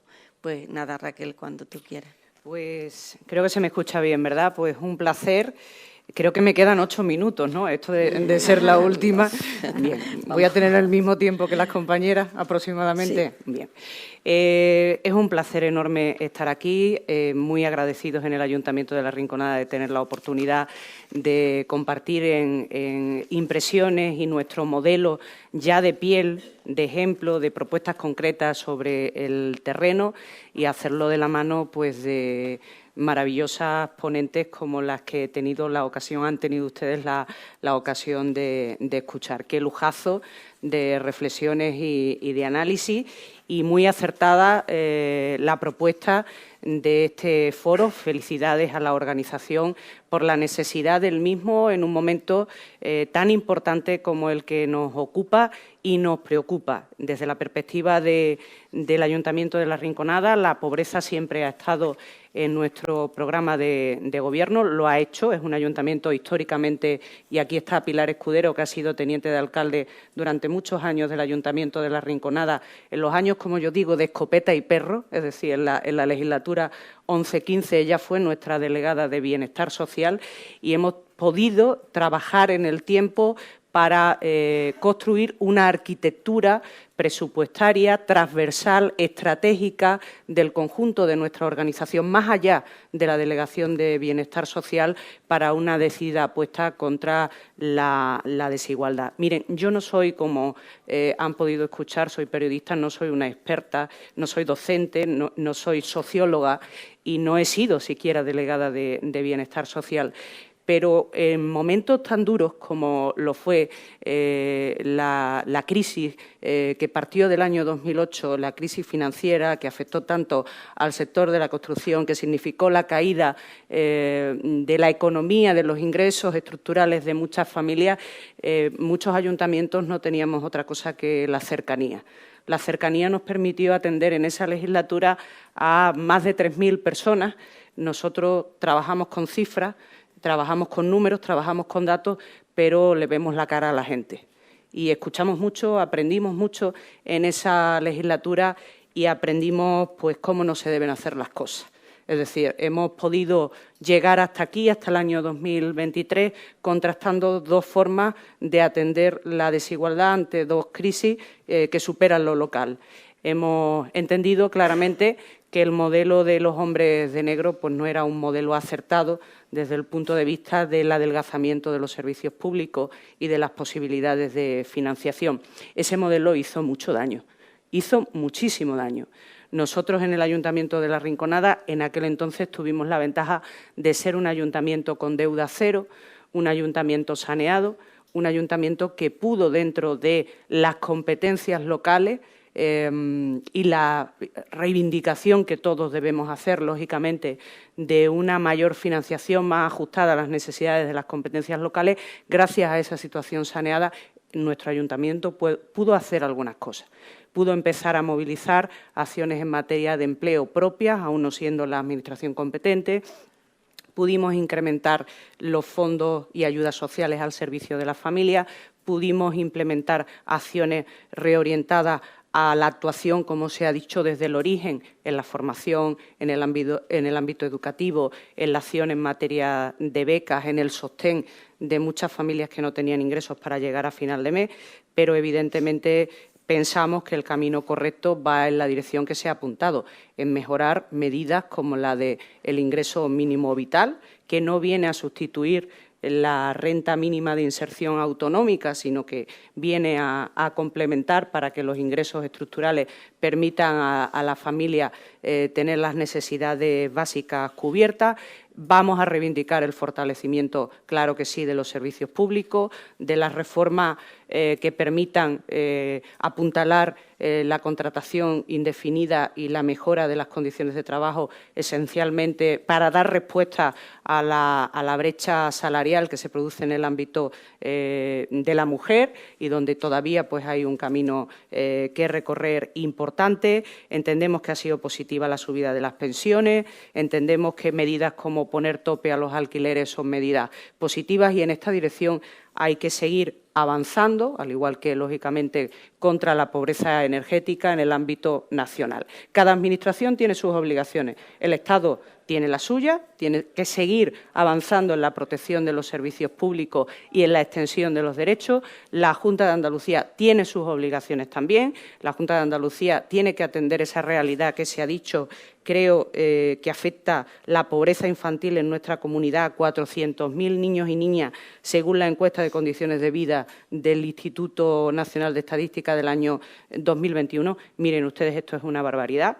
Y Andalucía tiene una tasa de pobreza en el 38,7%. Son datos que nos ponen el vello de punta y ante los que no podemos estar impasibles. Con lo cual, como ayuntamiento, nosotros vamos a hacer una serie de reivindicaciones en este foro. Es decir, más fondos para la Administración local del Estado y de la autonomía, más fondos para emergencia, más fondos para poder tener profesionales que adelanten las respuestas que necesitamos en el ámbito de poder dar resolución a las listas de espera en la dependencia o en la renta mínima de inserción, volver a recuperar los programas sociales de empleo autonómicos con la financiación que tenían de origen para poder garantizar oportunidades a la gente joven y a las personas mayores que tienen más dificultad a la hora de insertarse y, evidentemente, pues pensamos que hay que trabajar con un gran pacto contra la pobreza que cubra la causa en origen, como se ha dicho, pero que también nos permita una cogobernanza, una voz compartida, contar con los profesionales. Por cierto, los profesionales, felicidades Se ha cumplido esta semana el tercer aniversario del estado de alarma, reconocimiento a los profesionales de los servicios sociales, un servicio público esencial que espero que con los nuevos desarrollos reglamentarios a nivel estatal pues puedan tener las condiciones de trabajo que se requieren, con innovación social, con una garantía de que estamos trabajando en una modernización como merecen los usuarios a los que atendemos y los profesionales, evidentemente, en su día a día. La respuesta de... ¿Cuánto tiempo tengo? Bueno, ¿Cuánto tengo tiempo? te voy a decir, ahora mismo solo has consumido 7 minutos. 7 minutos. O sea, bueno, quiero hablar, soy muy respetuosa con los tiempos, quiero hablarles de cómo un ayuntamiento como el de La Rinconada respondió a este periodo prolongado de crisis. Nosotros tenemos una visión donde la fiscalidad, evidentemente, debe ser progresiva y debe estar al lado de las familias. Hemos asumido muchas congelaciones generales de tasas, impuestos, precios públicos, pero debemos hacer también la pedagogía de decir que lo que no son cuentas son cuentos, y es decir, que no podemos financiar determinados programas muy potentes que nos ayuden a ese objetivo de redistribución si no tenemos unos servicios públicos bien financiados. Dicho esto, pues en fiscalidad sí tenemos pues importantes bonificaciones sociales que permiten, por ejemplo, la gratuidad de los jóvenes en el acceso a la cultura, la gratuidad de familias sin ingresos en el acceso al deporte, escuelas deportivas que permiten que una familia pueda llevar a sus hijos al hábito saludable deportivo por 3 euros al mes, bonificamos la tasa de basura para pensionistas con bajos ingresos hasta en un 75%. Las familias probablemente puedan tener uno de los recibos de la contribución más bajos en la provincia, en nuestro municipio. Pero nuestra, creo yo, fortaleza en el ámbito social está en el gasto público, en que nosotros hemos dimensionado nuestro presupuesto para trabajar en base a una gran estrategia social. Son 5 los ejes en los que se mueve esencialmente el Ayuntamiento de La Rinconada. El primero, el empleo, fortaleciendo nuestra plantilla, llevando al máximo la tasa de reposición de efectivo y cuidando, evidentemente, que los servicios sociales hayan crecido a lo largo de los años, como también han crecido las demandas, y luego multiplicando también los recursos para planes municipales de empleo. En el año 2011 empezamos a hacer una reorganización presupuestaria. En la actualidad, como delegada de Hacienda, estoy encantada con la suspensión de las reglas fiscales, con que no haya techo de gasto, ojalá no vuelva nunca, y evidentemente con la posibilidad, que esa ha sido la clave en el caso del Ayuntamiento de La Rinconada, de poder utilizar remanentes. Es decir, cuando no venía el dinero de otras administraciones, no nos poníamos de perfil y utilizábamos los ahorros de años para implementar planes sociales orientados directamente al origen y pensados, volcados en los segmentos de población con más dificultades. Con lo cual, primer ámbito fundamental, el empleo, y poder utilizar también nuestra economía, nuestros ahorros y su importancia en el presupuesto inicial. El segundo, la vivienda, una vivienda accesible. ¿Cómo ha trabajado el Ayuntamiento de La Rinconada? Bueno, podemos contar muchas medidas. Tenemos un parque de viviendas promovido por el Ayuntamiento de más de 1.000 viviendas, aproximadamente más de la mitad o aproximadamente la mitad son viviendas en alquiler, donde se pagan alquileres de entre 80 y 200 euros. Esta ha sido, a lo largo de los años, una medida absolutamente fundamental para combatir la pobreza y la desigualdad. Ahora estamos trabajando también un modelo de vivienda en venta, pero accesible, de manera que desde entradas de entre 6.000 y 12.000 euros, entradas que damos a través de subvenciones a los jóvenes que integran este plan de vivienda, pues estamos consiguiendo que la hipoteca final se les quede en aproximadamente 250 euros, lo cual una vivienda en venta equivale prácticamente a un alquiler social.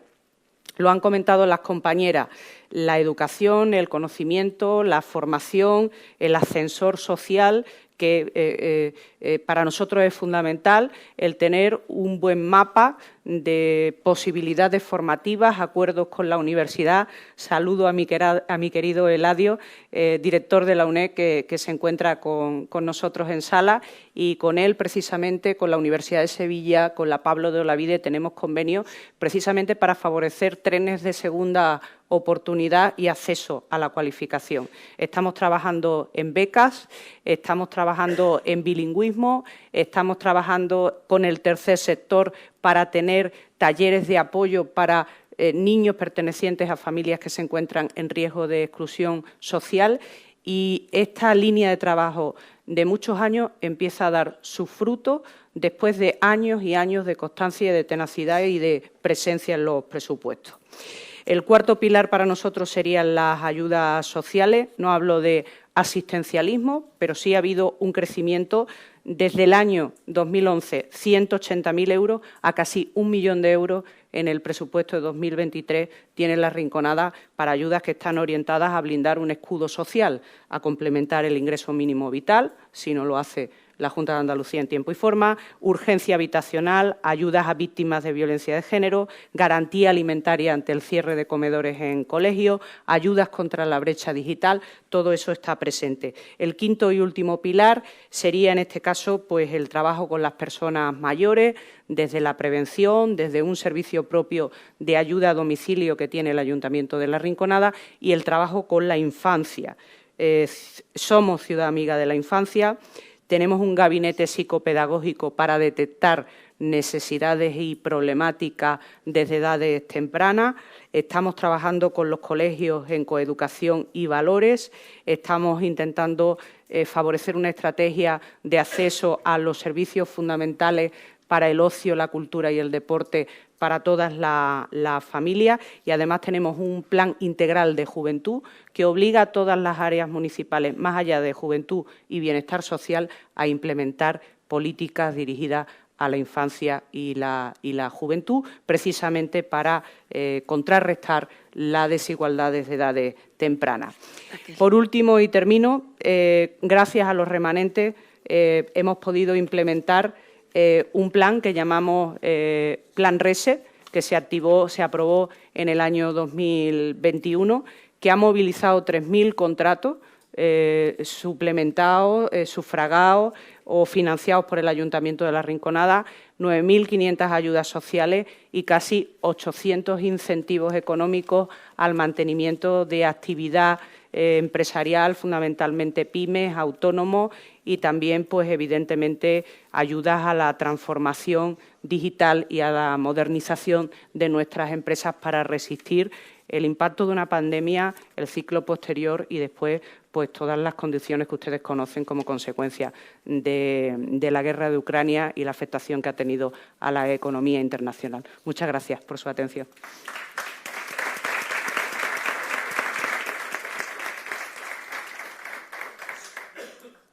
Bueno, no sé cómo vamos de tiempo. Los organizadores creo que debemos abrir un turno de intervenciones, aunque el tiempo, vamos mal de tiempo para el inicio de la siguiente mesa, pero bueno, vamos a abrir este turno de debate, que creo que es muy importante, teniendo las 4 personas que tenemos en esta mesa. Iniciamos el turno de debate. Bueno, no sé si hay un micro o simplemente de sala.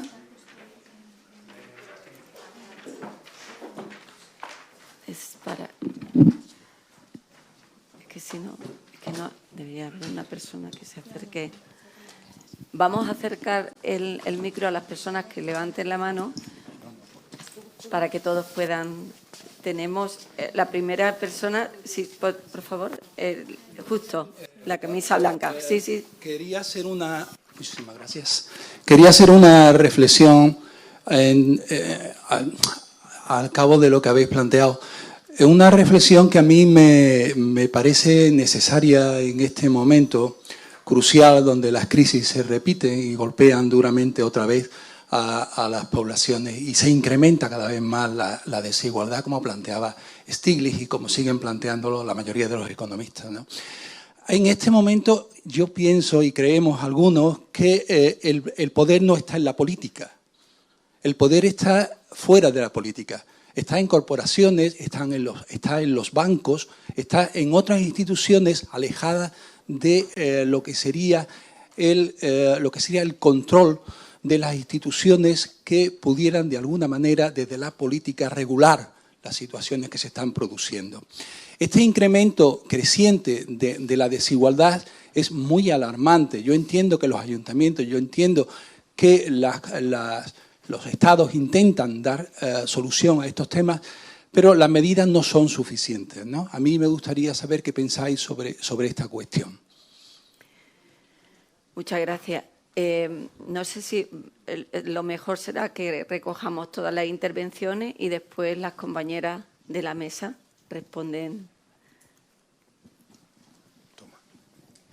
Buenos días, muchas gracias. Mi pregunta va en este sentido. Hemos detectado los costes individuales en las oportunidades que tiene la pobreza infantil. Me gustaría saber algún dato o alguna reflexión en torno al impacto económico que tiene la pobreza infantil a nivel social, ¿no? Creo que hay estudios en Reino Unido, en Estados Unidos, no sé si en España hay algún estudio en este sentido. Y un poco en la clave de si ese impacto económico, ese gasto, se podría convertir en una inversión de prevención, ¿no? para la situación de pobreza. Gracias. Muchas gracias. Teníamos... ¿Así? Delante. Sí. Hola, ¿qué tal? Buenos días. Yo quería hacer una pregunta, más que una pregunta, un apunte, y a la primera de las intervenciones y a la primera de las diapositivas que se mostró. Y viene referida a la caracterización de la pobreza infantil, y en ese sentido a la caracterización de la pobreza infantil desde el punto de vista geográfico. La pobreza infantil es, si lo conocéis, creo que sí, ¿es eminentemente rural o es eminentemente urbana? Porque ya sabemos que evidentemente es urbana en el sentido de que hay polarizaciones. Pero quería incidir sobre ese tema, sobre la distribución geográfica de la pobreza infantil. Muchas gracias. Vamos a recoger las distintas preguntas y luego les doy todo el panel. Bueno, buenos días. En primer lugar, felicitaros por sus brillantes exposiciones. Soy Rafael Hernández, director general de Medicina Escolar del Colegio de Médicos de Sevilla. Teniendo en cuenta que la pobreza infantil, la exclusión, creo que afecta en España a más de 2,5 millones de niños y niñas, en Andalucía 400.000. Entonces, mi pregunta es, si era prioritario a las administraciones públicas para acabar con esta lacra que tenemos, ¿no habéis relacionado la cesta de la compra en Andalucía? Ha subido un 17%, que creo que afecta muchísimo a las familias vulnerables.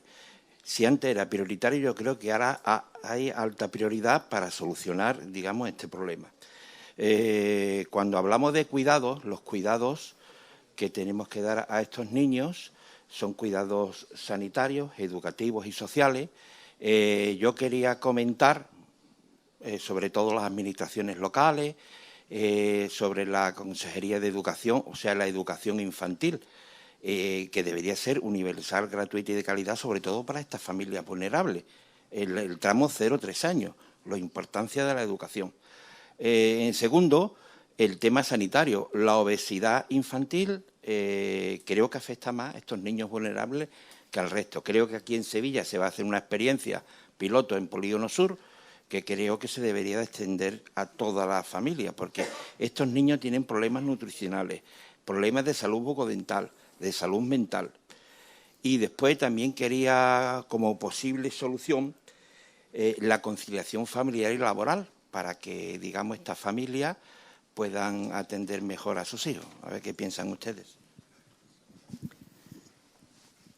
¿Hay una mano más? ¿Sí? ¿Dos? Hay varias manos. ¿Tres? Desde aquí no. Quería hacer una aclaración. Desde aquí no, disculpadme, no veo nada, no veo mucho, ya veo poco habitualmente. Quería hacer una aclaración inicial. Cuando se inicia el debate, la mesa está al mismo nivel que la intervención. Luego puede pedir la palabra a la mesa, ¿eh? Vale, muy bien. Otra cuestión de método. Si se identifican antes de hablar, mejor porque se está grabando todo. Buenos días. Me llamo Antonio Garrido, trabajo en la Consejería de Salud y Consumo. Quería poner a la consideración, sugerido por las intervenciones que ha habido, los formatos o los modos en que muchas veces los discursos técnicos legitiman las desigualdades. En general hay un sentido común imperante que viene a decir que las desigualdades naturalizan las desigualdades vía déficit de políticas públicas, ¿no? Ahí me ha gustado la intervención de Teresa en ese sentido, y se habla poco de las políticas públicas, las políticas institucionales que generan desigualdad. Aquí no se ha inventado la reforma del 135 de la Constitución, se podían decir, se ha hablado del techo de gastos, pero no de las causas de las causas. Entonces hay mucho discurso sobre las desigualdades técnicos que viene a naturalizar, a legitimar como si fuera un estado natural de partida, y donde hay problemas de desigualdad tienen que ver con déficit, no llegan a suficientemente las políticas públicas. Y no se habla, ya digo, de la otra parte que tiene que ver con aquellas políticas que generan estructuralmente las desigualdades que se hacen estructurales. La pobreza infantil es el suelo pegajoso de la infancia en Andalucía en determinadas zonas, y eso está estructuralmente, es un anclaje, digamos, como efecto de destino. Y tiene que ver con política, no con déficit de política. Segundo, otro tipo de discurso técnico tiene que ver con la psicologización de las desigualdades, vía un verbalismo, una jerga sobre emprendimiento, resiliencia y tal, que viene a decir algo así como que hay una desigualdad de dones, ¿no? en las personas, que hace que unos vayan hacia arriba y otros vayan hacia abajo. O un verbalismo vacío del tipo de esto se resuelve con más educación. Y la realidad es que el sistema, en lo fundamental, el sistema educativo español, tal como está configurado, es un mecanismo de profundización de desigualdades, de elección de los elegidos, de afianzar efectos de destino. Por tanto, hay que ser un poco quizás más ambicioso en ir hacia esa causa de las causas y sobre la inquietud de cómo los técnicos o los científicos o la academia legitima, naturaliza el estado que tenemos de desigualdades. Si alguna queréis intervenir antes o lo dejamos para después, es que exacto, es que por lo digo.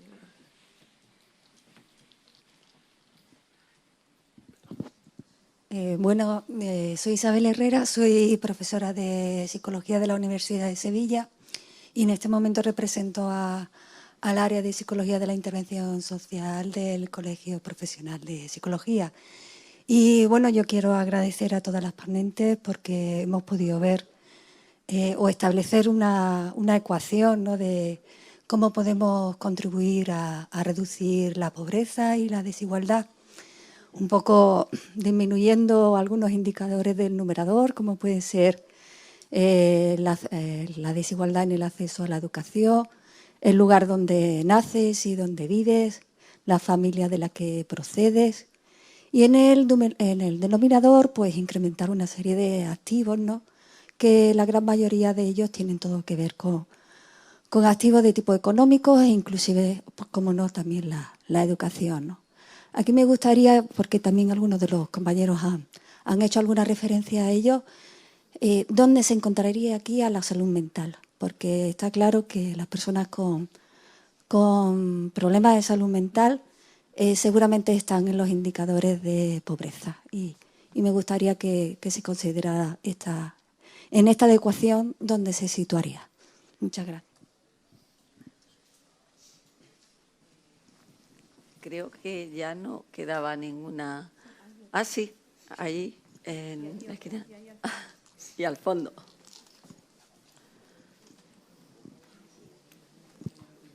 Sí.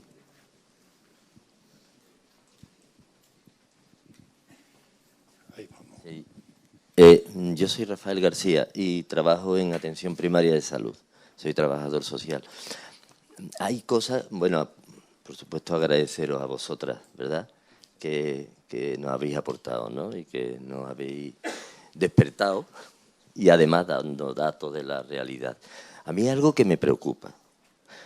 Nosotros cuando en salud decimos a una persona, un enfermo, ¿verdad?, tiene usted una patología crónica, le estamos diciendo, lo que usted tiene no tiene solución. Podemos paliar su dolor, podemos hacer tal cosa, pero que sepa usted que su rodilla se acabó. No sé si me estáis entendiendo. Cuando decimos que tenemos una pobreza y una desigualdad crónica, estamos diciendo que es fruto de una sociedad que genera esto. Cuando se dice que hay 400.000 niños y niñas que viven la pobreza, no estamos hablando de 400.000. Es que no se puede hablar de los niños sin su familia. Es que tenemos a sus padres y a sus madres y a sus hermanos en esas condiciones, aunque sean más mayores. Es que cuando van al colegio están cronificados. Y además los proyectos, el sistema, genera esto. Hay proyectos y programas que perversamente, no porque quiera, sino perversamente provoca la cronificación. Por ejemplo, hay un proyecto en una situación de marginalidad, y ya termino, donde se llama el despertador.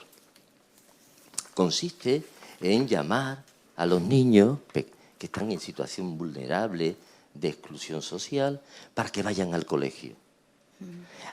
Se aprovecha para que se laven, en fin, ya sabéis, ¿no? Desayunen. Pero es que ahora se están despertando ahora a los nietos. Es decir, lleva 30 años el programa que empezó a despertar a las abuelas, después de las abuelas a las hijas y ahora a los nietos. Y seguimos la ronda de la cronificación. Por eso, no sé si es que el problema consiste en que en este sistema neoliberal es que esto entra dentro del aparato, no lo sé. Yo estoy un poco confundido y tengo que decir que todos los días me encuentro con estas situaciones. Y disculpa. No. Al final. ¿Cómo está Mercedes? Y ya. Bueno, ¿cómo queréis empezar? Hola, buenos días. En principio, dar las gracias por este honor de participar en esta magnífica jornada. Yo quería hacer solamente un apunte. Bueno, mi nombre es Mercedes Rodríguez, yo soy trabajadora de la Diputación y estudiante de Filosofía en estos momentos. Pero, como observáis por mis canas, obviamente, he hecho el camino a la inversa y sí estuve durante bastante tiempo encargándome de los servicios sociales de un ayuntamiento medio de esta provincia. Y entonces, cuando el foro recurrió a mí, yo vi la oportunidad de plasmar algo que venía siendo hace mucho tiempo una intuición personal. Por eso, ese cartel, o sea, esa imagen que tenéis detrás, si os fijáis, lo que plantea, y es porque lo que tengo que decir tiene que ver con eso, lo que plantea es una sombra que está presente siempre, pero que no se define, que no se determina. Porque algo cuando se define, se determina. Y yo tengo la intuición hace mucho tiempo que ahí está básicamente el gran problema de inicio de los servicios sociales y de la atención y de los cuidados. Y es que se determinó como sectorial hace muchísimo tiempo y ahora no podemos hacer otra cosa que aquello que hacemos con los árboles semánticos, ¿no? Que cuando ya una vez que has variado, solo puedes utilizar los recursos que hay en la rama y no te puedes ir a otra. Entonces, bajo mi punto de vista, es que el problema está de partida y yo me voy a lo que decía ayer Fernando Fantova. O sea, partimos de unas gafas equivocadas, partimos de unas gafas que prestigia otras cosas y que tiene los servicios sociales de todos los ayuntamientos como la hermana pobre. Y bajo mi punto de vista, esas gafas hay que cambiarlas y empezar como primera medida prestigiando los cuidados. Porque si no tienen prestigio, no puede ser que a estas alturas dé vergüenza decir que uno se dedica a cuidar. Y da vergüenza porque es lo que hacen los que están en la gama más baja de la sociedad. Hay que empezar desde el principio no sectorializando y utilizando ese cuidado como gafas para toda la política. Porque si la política no es eso, ¿qué es? Nada más. Gracias. allí, allá atrás. Atrás del todo. Yo voy a levantar la mano. El señor de atrás está... Insisto que la mesa puede pedir la palabra. Acaba de levantar la mano Teresa y al final hay tres manos. Sí. Bueno, yo soy Reyes Casares del Ayuntamiento, trabajo en el Ayuntamiento de Sevilla y colaboro con el Foro de la Infancia. En la línea de lo que habéis hablado, un poco todo lo que tiene que ver con las políticas macro que habéis comentado, pues la verdad, cuando eso llega a los ciudadanos, yo que trabajo en el ámbito local quiero reivindicar el que realmente es ahí donde se va a dilucidar todas estas ayudas y todo el marco macroeconómico que habéis planteado, ¿no? Y cómo eso va a llegar al ámbito local, que es donde se van a desarrollar realmente las políticas con los ciudadanos para que la pobreza pueda, de alguna manera, disminuir, ¿no? Desde el ámbito local y desde la administración pública, no podéis ni imaginar, quizás por toda la corrupción que ha habido en este país, los controles administrativos de transparencia que son necesarios, pero que son amplísimos y que muchas veces cuando llega a lo mejor el dinero para desarrollar estas políticas, pues es demasiado tarde o se comen los procesos quizás de la intervención con los ciudadanos. Todo lo que tiene que ver con la pobreza no solamente económica, como hemos visto, y debe de haber un sistema de ayuda, lógicamente, pero quizá un poco apartado de lo que sería la intervención social, porque hay otro tipo de pobreza que añadida a la económica, que tiene que ver con los valores, con la desmotivación, con las responsabilidades parentales, con los conflictos, con la violencia, que actualmente se está produciendo muchísimo, con el suicidio de los jóvenes, con las separaciones de los padres, y eso lleva a una serie de cuestiones muy importantes con los menores, de desprotección, y esto sustentado con una pobreza económica, pues una bomba realmente, ¿no? Y ahí quizá es donde tenemos que poner el foco de los servicios sociales y quizá uniendo la línea de Fantova, el tema de los cuidados, que no se puede dar como no sea con una interrelación humana, con un cara a cara con las personas, independientemente de todas las ayudas que pueda haber o que puedan existir, que son necesarias para poder llevar a cabo este trabajo tan arduo, ¿no? Muchas gracias. Bueno, le vamos a dar la palabra a Teresa, que la ha pedido también, aunque quedan dos palabras, una al final, que la pidió desde el principio, pero en la mesa Teresa ha pedido la palabra también, y también Miriam. No me acuerdo quién ha preguntado sobre el impacto económico de la pobreza. Estaba hablando con Ainhoa. Sí, existe un informe que ha salido recientemente, hace muy poco tiempo, que lo ha sido liderado por Olga Cantó, que es economista de Madrid, y Libertad González, que también es economista, pero en la Universidad de Barcelona. Y ellas dos han concluido, ¿no?, que la pobreza infantil tiene un coste anual como mínimo de 79 millones de euros al año.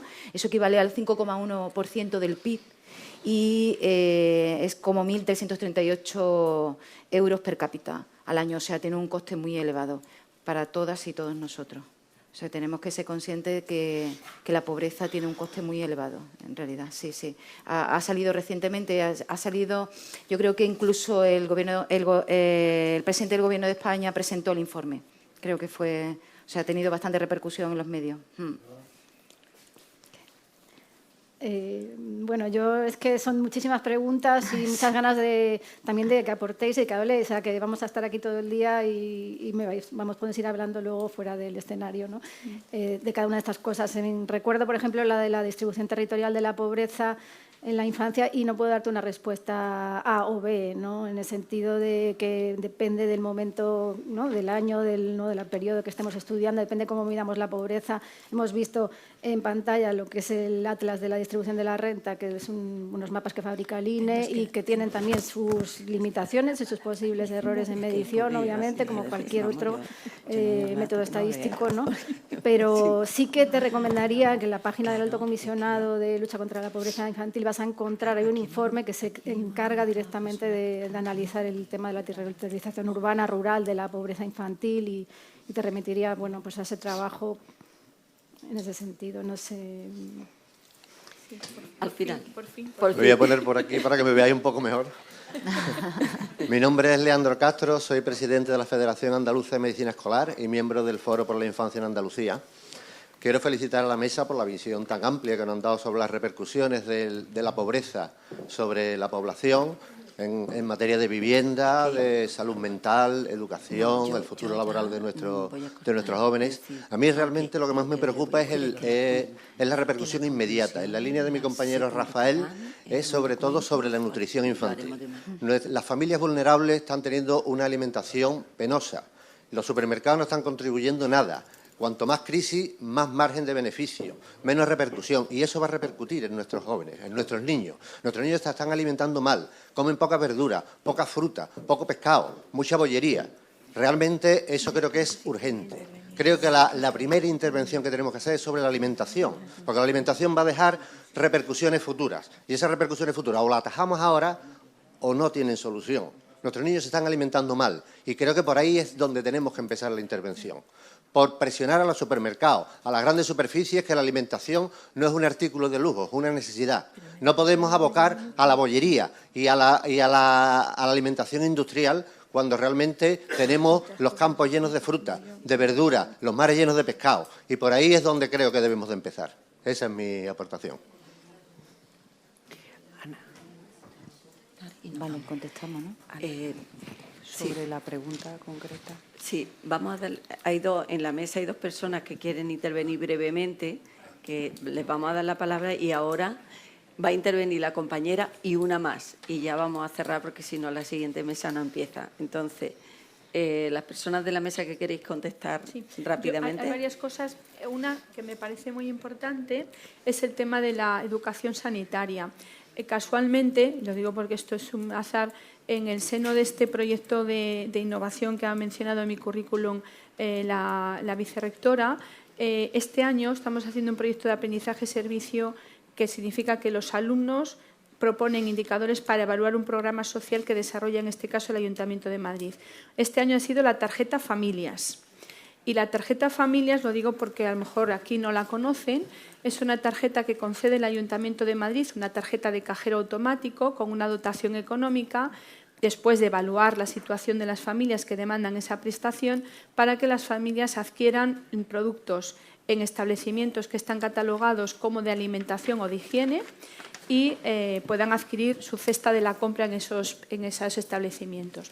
Uno de los indicadores que han propuesto los alumnos, que ellos son novatos en esto, ellos lo utilizan como aprendizaje, es vincular el dinero que se asigna, es decir, conceder un incentivo al dinero que se asigna a estas familias si adquieren productos de temporada, por ejemplo.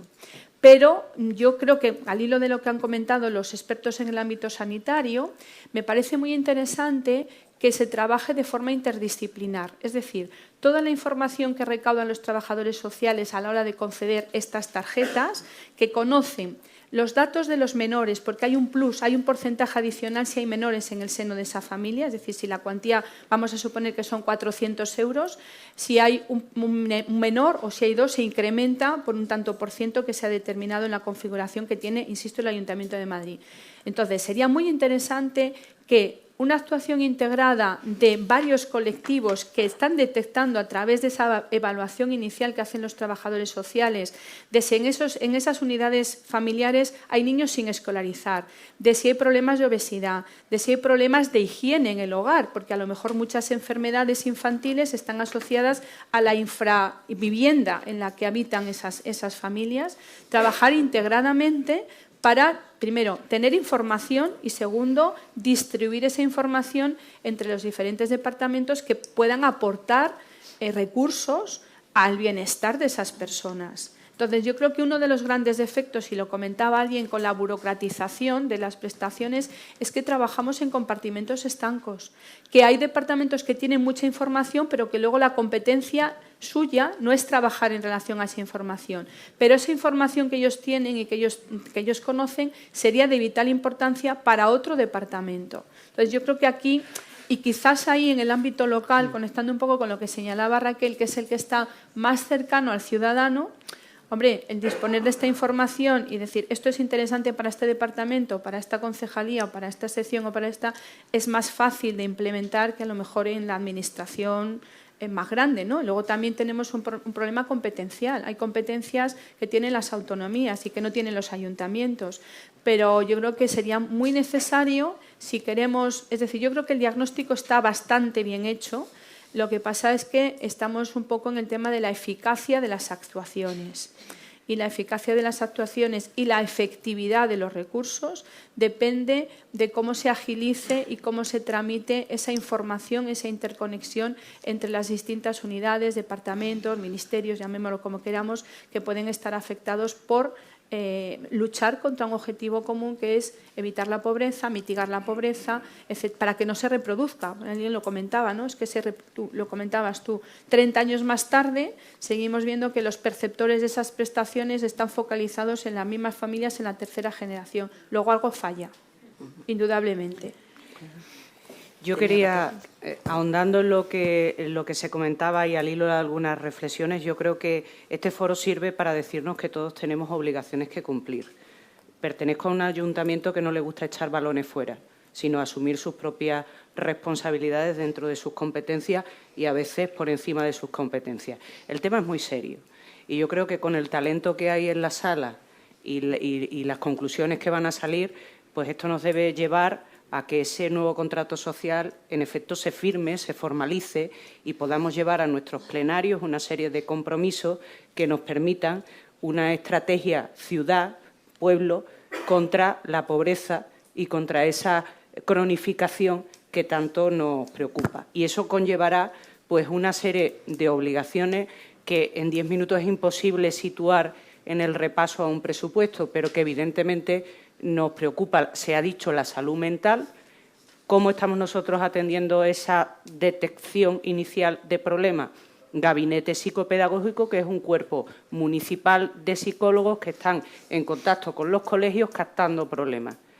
Con las cuidadoras de infantil, que las tenemos de refuerzo, es un servicio municipal también, estamos viendo la higiene de niños en edades tempranas y estamos viendo también problemas de alimentación. Y estoy muy de acuerdo en las reflexiones que se han hecho sobre nutrición, que podemos complementar, por ejemplo, con programas como el de revisión bucodental, en colaboración con la Junta de Andalucía, en colaboración con la iniciativa privada también que se presta a estas cuestiones, programas de nutrición, donde yo creo que es esencial detenernos, y luego que no demos ayudas ayudas públicas sociales sin corresponsabilidad, sino que evidentemente estén bien vertebradas, bien planificadas, que sirvan desde la infancia para atender al núcleo familiar, y todo eso parte, como se ha dicho también en las reflexiones, por un diagnóstico del territorio. Es decir, no se puede implementar una medida porque sí, sino que hay que partir de un plan estratégico de servicios sociales aprobado por el Pleno, que también hay que decirlo, en base a un análisis de la problemática que cada población tiene, que será común en algunos aspectos, diversa en otros aspectos, y que nos lleve a trabajar con acciones, con indicadores y con evaluación. Que es una de las cosas que a mí me ha gustado, por ejemplo, cuando nos ha estudiado, que yo no lo sabía, la Asociación, y con esto termino, de directores y gerentes de servicios sociales de España, que nos ha dicho, Rinconada es 7 años excelente, no en gasto, en inversión social, porque esto es una inversión. Y lo es por peso en el presupuesto, por crecimiento de un año a otro, por transparencia y porque superamos los 200 euros de inversión social por habitante, 7 años, junto con Miranda del Ebro. La Rinconada, por esto estoy aquí, no por los conocimientos de ella, obviamente, pero lo que vengo a decir es que trabajar con indicadores, la cultura de la evaluación y que exista un verdadero plan es la clave de que podamos, de una vez por todas, romper esa cronificación que conocéis perfectamente. Muchas gracias. Un apunte Un mínimo. momentito. Tenemos una palabra y ya está, y cortamos, porque es que la siguiente mesa Nada, de hecho, voy a ser muy breve porque me la acaba de contestar Raquel. Vale. Yo soy pediatra de hospitalario, trabajo en Cádiz, me llamo Estefanía y soy miembro ahora mismo de la Junta Directiva de la Sociedad de Pediatría Social.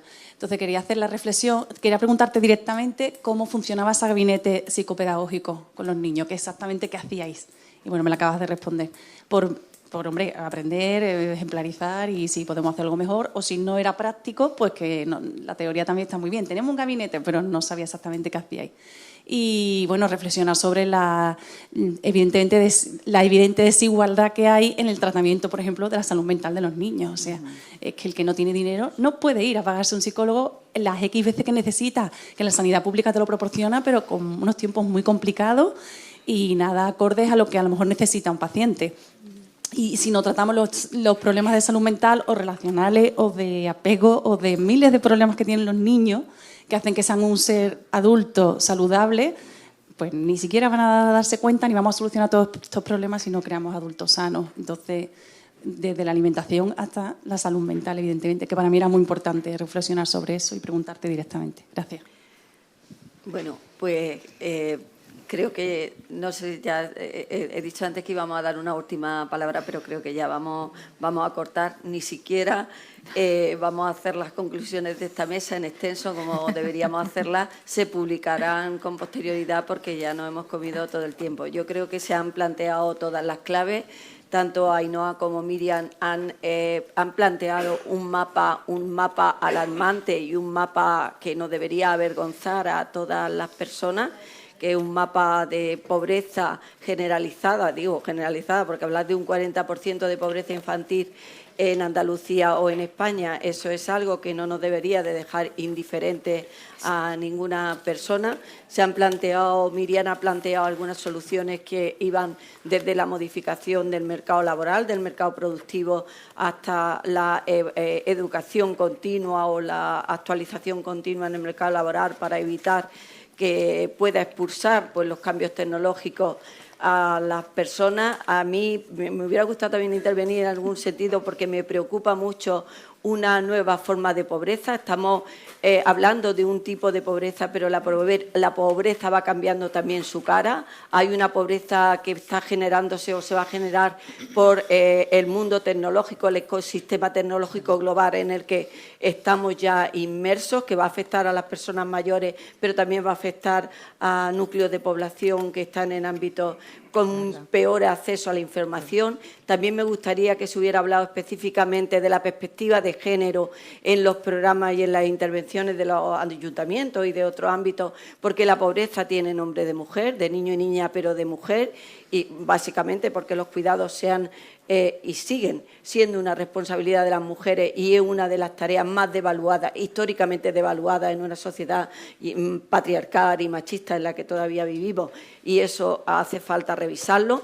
Hace falta revisar las políticas de intervención para ser ágiles en las respuestas, porque no tiene sentido que las respuestas las demos a posteriori cuando los diagnósticos y sabemos cómo va a cambiar la pobreza y el perfil de la pobreza, pero no tenemos mecanismos ágiles porque hemos pasado de pocos controles en el gasto público a unos controles que nos hacen absolutamente ineficaces. Entonces, todo eso tenemos que plantearlo. Teresa yo creo que ha planteado una cuestión que para mí es fundamental. Si no hay un buen diagnóstico, si no vamos a las causas, nunca tendremos una buena solución. Y las causas, lógicamente, van a ir cambiando también. Por eso tenemos que evaluar proyectos, tenemos que ir revisando continuamente, en una revisión continua, los indicadores. Si estamos hablando de que la pobreza, y lo habéis dicho todos y todas, la pobreza se hereda y además es de las pocas herencias a las que no podemos renunciar. Se puede renunciar a todas las herencias, pero a esa no. Es una lacra que tenemos. Luego hay que ir evaluando y tener flexibilidad a la hora de ver qué políticas están funcionando y qué políticas no están funcionando, porque esto no es una foto fija, sino que es una foto dinámica, desgraciadamente, en la que tenemos que estar muy pendientes porque van a aparecer nuevas formas. En la redistribución, las nuevas políticas fiscales, Teresa lo ha asociado a algo que para mí personalmente es muy relevante: el deterioro de las condiciones de trabajo, el deterioro de las condiciones en las que, y sobre todo en este caso de las mujeres, la brecha salarial es grande, la pobreza de la mujer en un mundo tecnológico en el que ahora mismo la brecha en los estudios tecnológicos, en la STEM, es de, nosotros tenemos ahora mismo un 20% de mujeres matriculadas en las titulaciones que van a generar trabajo. Luego ya sabemos qué va a pasar en la pobreza con las mujeres en un mundo tecnologizado. Y bueno, de todo eso es de lo que trataba esta mesa, de hablar de diagnóstico, de hablar de soluciones fiscales, es un instrumento fundamental, y de hablar de experiencias que están resultando eficaces. Yo, por mi parte, os agradezco. Os pido disculpas por no haber sabido controlar esto un poquito más de tiempo, pero creo que merecía la pena escucharos a todos y a todas, porque aquí estáis personas que la pobreza no os resulta ajena y, desde luego, no os resulta indiferente. Muchísimas gracias a todos y a todas, y ahora sí vamos a tomar un café. Muchas gracias.